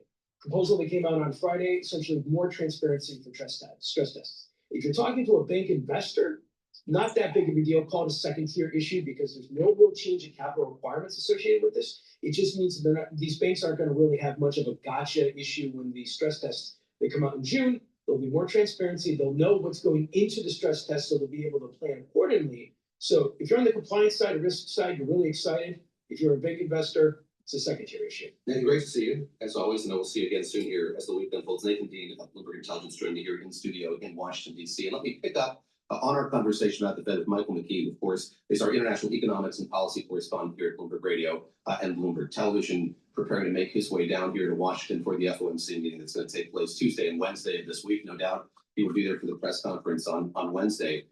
Mike, we had some news when it comes to potential successors of Federal Reserve Chair Jerome Powell over the course of the weekend. This, of course, is a search that's being headed up by the Treasury Secretary, Scott Bessent, and he announced 5 finalists, I guess we can call them here, in the running for that position. We've got Chris Waller, the Fed governor, Michelle Bowman, Fed governor, former Fed governor Kevin Warsh, National Economics Council director as well. And then we have the BlackRock CIO of Global Fixed Income, Rick Reeder, as well. This story changed as a result of Scott Bessent announcing that. What does it mean for the months ahead? Of course, there are a few months left in Jay Powell's tenure heading up the Fed. Are we likely to see these individuals acting differently or saying more or less as a result of them being named to this list? For the most part, I think you won't see much change at all. The list had been leaked a couple of weeks ago, and so most people on Wall Street had already absorbed it. We got a little bit of timing news because Bessent said that they were going to do another round of interviews of these 5, although they're all well known to the president and to the Treasury Secretary, so I'm not sure how in-depth those would have to be. And then Mr. Bessent will present maybe his 2 finalists to the president after Thanksgiving, he said. And on Air Force One going over to Asia, the president said he should be able to make a decision in December. There are those who think that the president's already made a decision, that he knows who he wants, and that this is sort of an exercise in sort of giving people the idea that he's casting a wide net. But we'll find out. I was curious not to see Stephen Myron's name on that list. A surprise to you as well? And as we think about the wideness of said net, are there other names that you've been thinking about or hearing about that might be included in this consideration? Well, I think Myron has always been told, at least from what he has told me, that he would be going back to the White House and that he would not be staying on. There's always been the possibility that if someone is not confirmed to that seat in time, then he could stay on until a new governor is confirmed. But that's a 14-year seat, and so the president would probably want his permanent chairman to take that role. And nobody has mentioned that Myron was interviewed or that he was on this finalist list. So it doesn't appear that he is going to stay at the Fed. He'll go back to the Council of Economic Advisors. I don't know that there's anybody else that anybody had thought of that isn't on the list at this point. And there were a lot of names out there, but you have to start with the idea that the president wants somebody who would be amenable to lower interest rates, if not completely enthusiastic about it. Mike, ahead of your trip down here, let me ask you about what you expect. We got that inflation print a little delayed last week. Seems like this coming meeting, it's a done deal. We can talk a bit about December, but what are you interested in hearing? This is not a meeting in which we're going to get a dot plot or much kind of tangible information about the committee's path forward. What do you expect to learn here when you get down to Washington on Wednesday? Well, I suspect a lot of questions will be on how the Fed knows what it knows. I mean, what are they doing to try to keep up with the economy, given that there's no official data? And how nervous does that make them? How certain are they going to be whether their decision is correct? Which would feed into a question about how divided this party. It's open. Will we see more than one dissent? We assume that Stephen Myron will dissent for 50 basis points, but will anybody else join him on either side of the question? Will some of the people who don't want to change rates also dissent? So those are kind of the questions that hang out there now. That's Michael McKee, our international economics and policy correspondent, joining us from our headquarters in New York City. And of course, watch Bloomberg, listen to Bloomberg for coverage of that meeting, which kicks off tomorrow here in Washington, wraps up on. We're going to listen to CNN and their take on the East Wing being destroyed.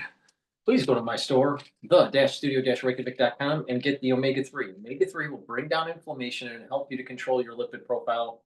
By taking omega-3 every day, you're going to improve your cardiovascular health. Super important. And resveratrol. Resveratrol is something that I've been taking for decades. It helps to slow down the aging process. Resveratrol is an antioxidant. It's going to soak up free radicals. It's going to help the health of your mitochondria. You're going to have more energy and more ATP in your cells. The cells are going to perform better. Resveratrol also helps with youthful gene expression and helps to get rid of cells that are in senescence. Super important. Resveratrol also helps the basal layer for your skin, so over time, your skin will improve. Now, resveratrol stacks great with C60, NAD+, ubiquinol, clarity factor.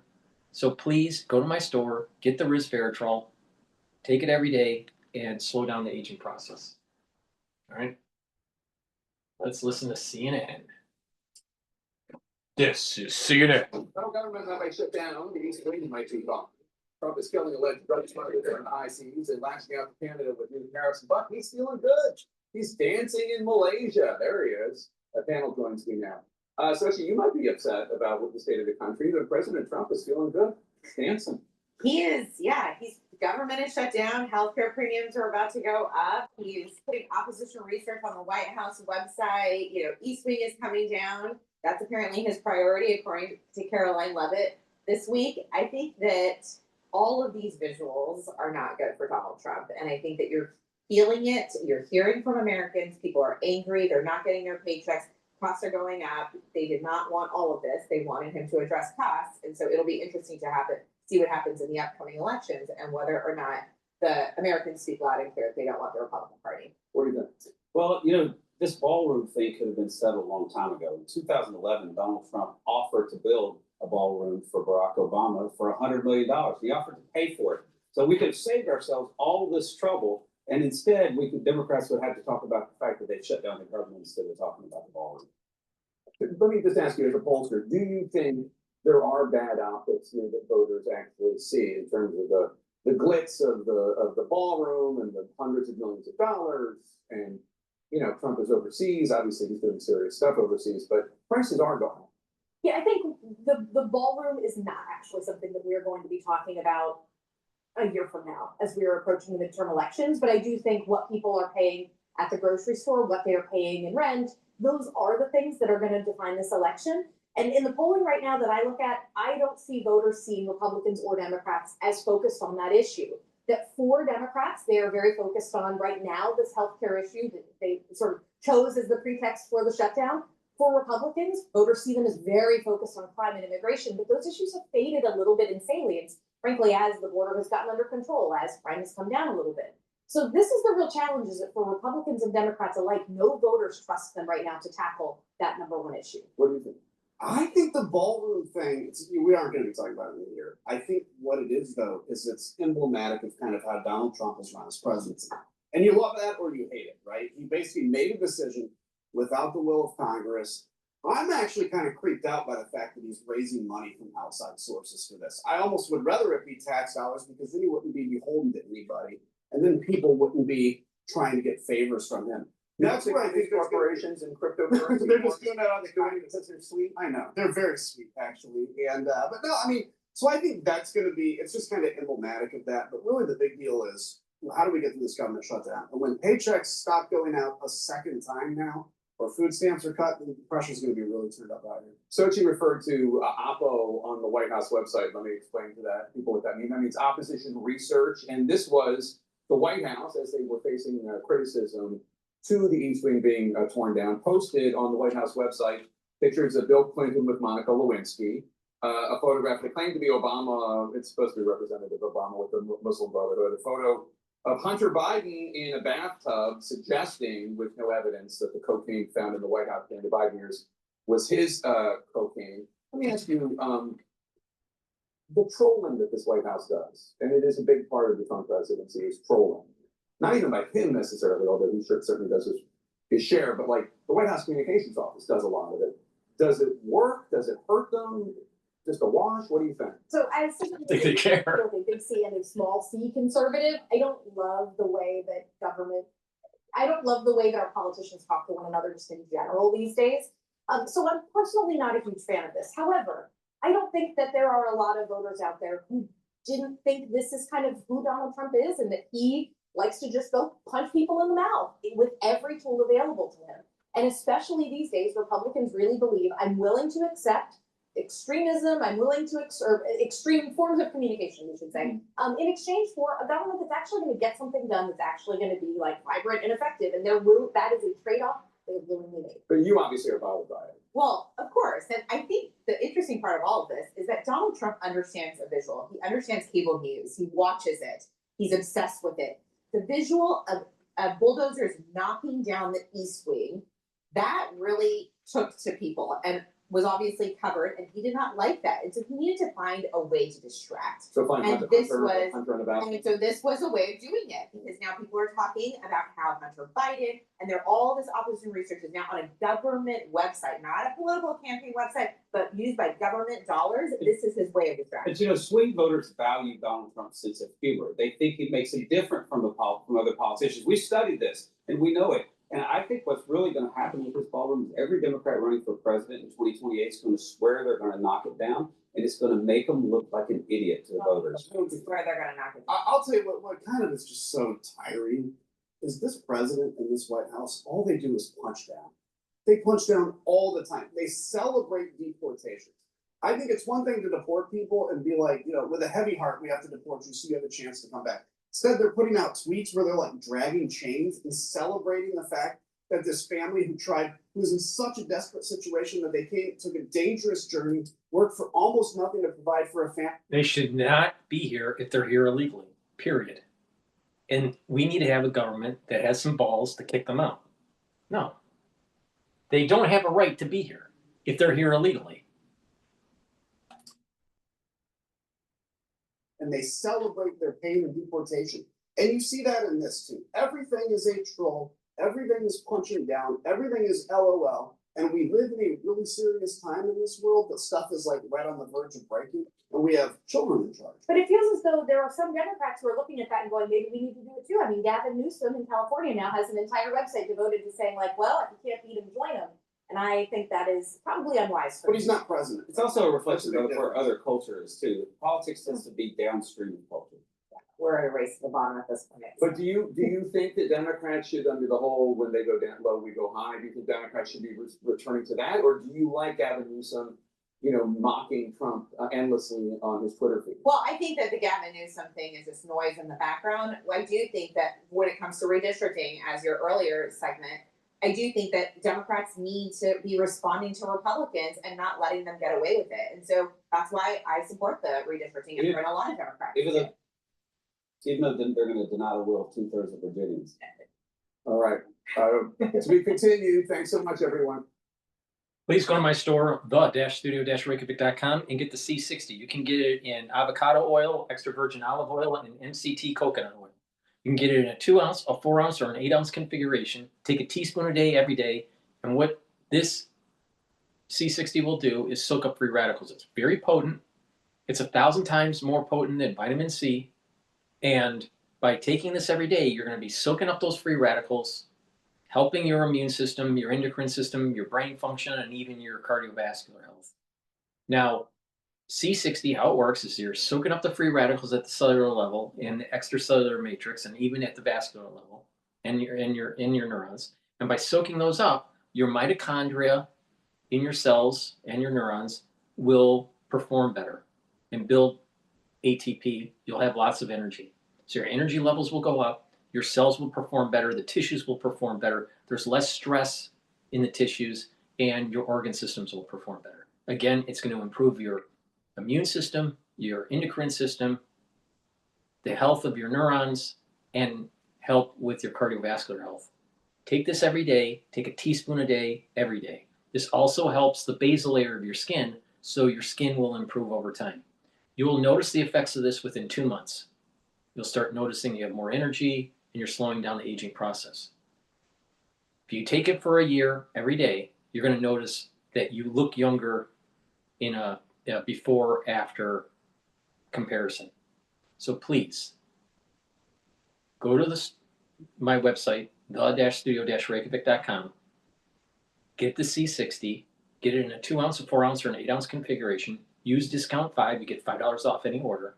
It's all caps, discount, and then the number 5. And take the C60 every day. This is a cornerstone to slowing down the aging process and to improving your health. So please go to my store, get it in MCT coconut oil, avocado oil, or extra virgin olive oil. It has to be in an oil for proper absorption. It's very important to take every day, take a teaspoon a day. In addition, take the Boomer Boost. Boomer Boost has a very comprehensive compound profile shown on the screen here. You can read the label on my website. It has 68 nutrients. It's a powder. This is a month's supply. You mix it with soft foods, filtered water, a smoothie, or just with milk. I mix it with hummus. But take it every day, and this will help different systems. It'll help with brain function, help with musculature, help with cardiovascular health, boost up your metabolism and your energy levels, slow down the aging process. Please go to my store and get the Boomer Boost. Take it every day. It's very powerful stuff. You should be taking this every day to slow down the aging process, and that you are going to have your systems improve. And when your systems are improving and your metabolism is improving, you have more energy, you'll have more vitality. You will notice the effects of this within 72 hours. If you take this every day, you're going to notice that you are going to have you're going to have more vitality and longevity. So please take this every day. Now, if you're an athlete, take this for your pre or post workout fuel source, and you'll get benefits you'll get more benefits from your workout and build strength. And the collagen. Collagen is a dual purpose product. Take it every day. This is a month's supply. Mix it with soft foods, filtered water, a smoothie, or even just with milk. But by taking this every day, you're improving your skin, your hair, and your nails. You can improve the health of your joints and your cartilage, help with musculature and bone density. So do some resistance training, take the collagen, and improve your health. This stacks well with the vitamin C and magnesium, and drinking filtered water, about 32 to 64 ounces of filtered water with the vitamin C and the collagen will cross-link and help with your skin, to help with the dermal layer of your skin. This stacks well with C60 to help with skin health. So please go to my store and get the collagen. All right, we're going to listen to Peter Ducey talking about Trump's Asia tour.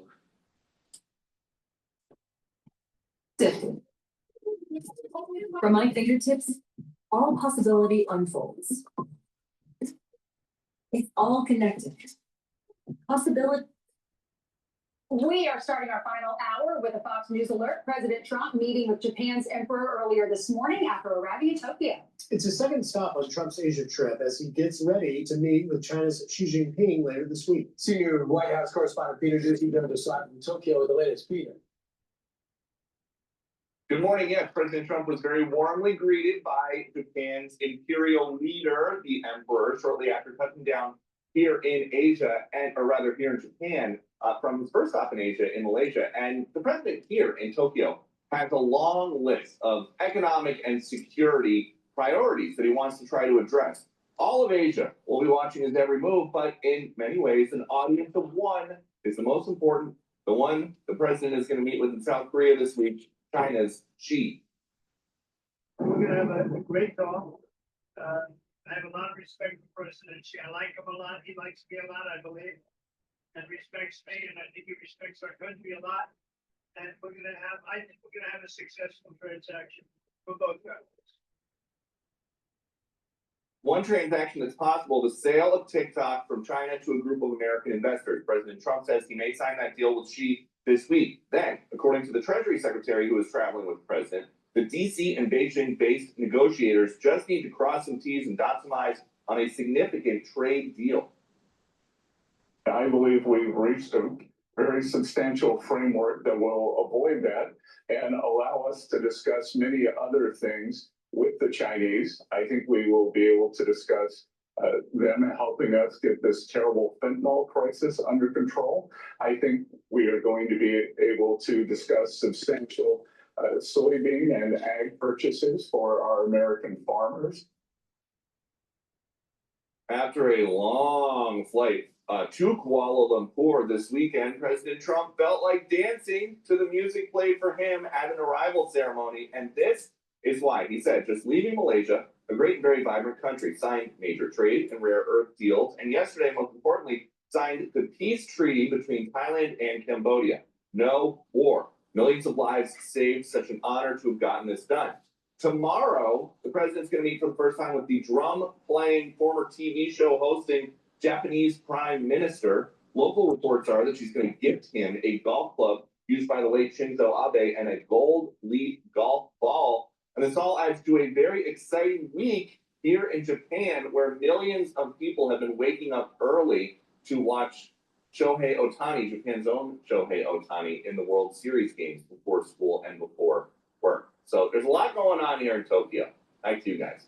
Absolutely. It seems like they're establishing good relations. Peter, in terms of who's with the president, is it true that Secretary of State Marco Rubio still can't get into China because I think they banned him?